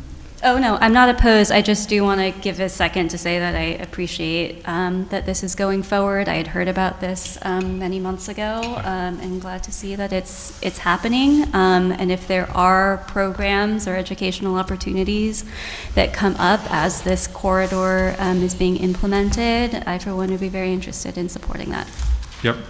Yeah, I got pigeonholed by folks on the regional Parks and Recs Board of New York State, and it made a lot of sense, so thank you. May I do one suggestion? If you talk to other communities, can you consider doing like a 10, 20-page presentation? Because then it will likely be One page. One page. Then it will be read, every word, 96 pages of, tables and data and marketing plan. It's important information for you as an organization, but, for us, that can be overwhelming. You did forward one-pages, like a couple of different one-page PDFs that just summarize it. We have more on our website. So don't give the lawyers any more, because then they'll give them to us, right? Okay. And then some of us feel obliged to look at it. I think we have minutes to approve. All right. Yeah. So thank you all. Thank you. I appreciate it. So I need a motion to approve the minutes of May 4th. Motion. Second. So that's Zach and Amber. That one is all set now. We weren't quite set before. It was just an issue with our agenda software last time. We tabled it when we have it here for you tonight. Okay. They're all in favor, say aye. Aye. Anyone opposed? And then I need a motion to approve the minutes of May 18th. Motion. So that's Zach Second. and Carolyn. And again, I'm not hearing any changes or amendments, so all in favor say aye. Aye. Anyone opposed? All right, this is the second opportunity for public comment. I'm not seeing anyone here who didn't speak the first time.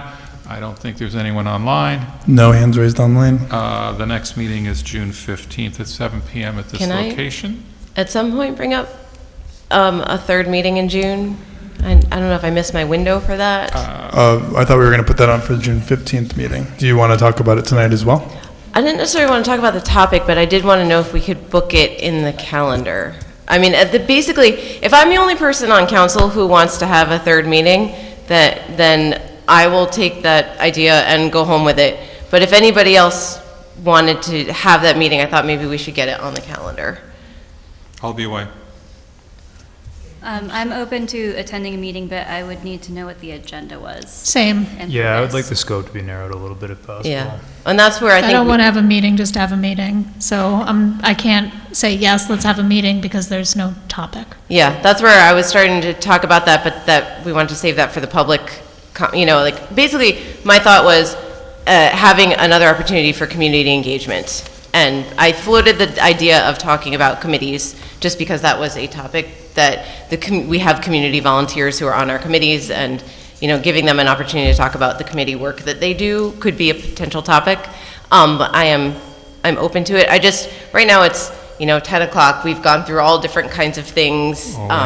And we have 2 items in executive session. And we have 2 items in executive session. So, I want to be cognizant of time, but this is also one of the things that happens when we meet every other week, that we end up with a lot going on. And July 6th, coming off of a holiday weekend, we're going to have a backlog of 3 weeks of, I don't know what will happen in the meantime.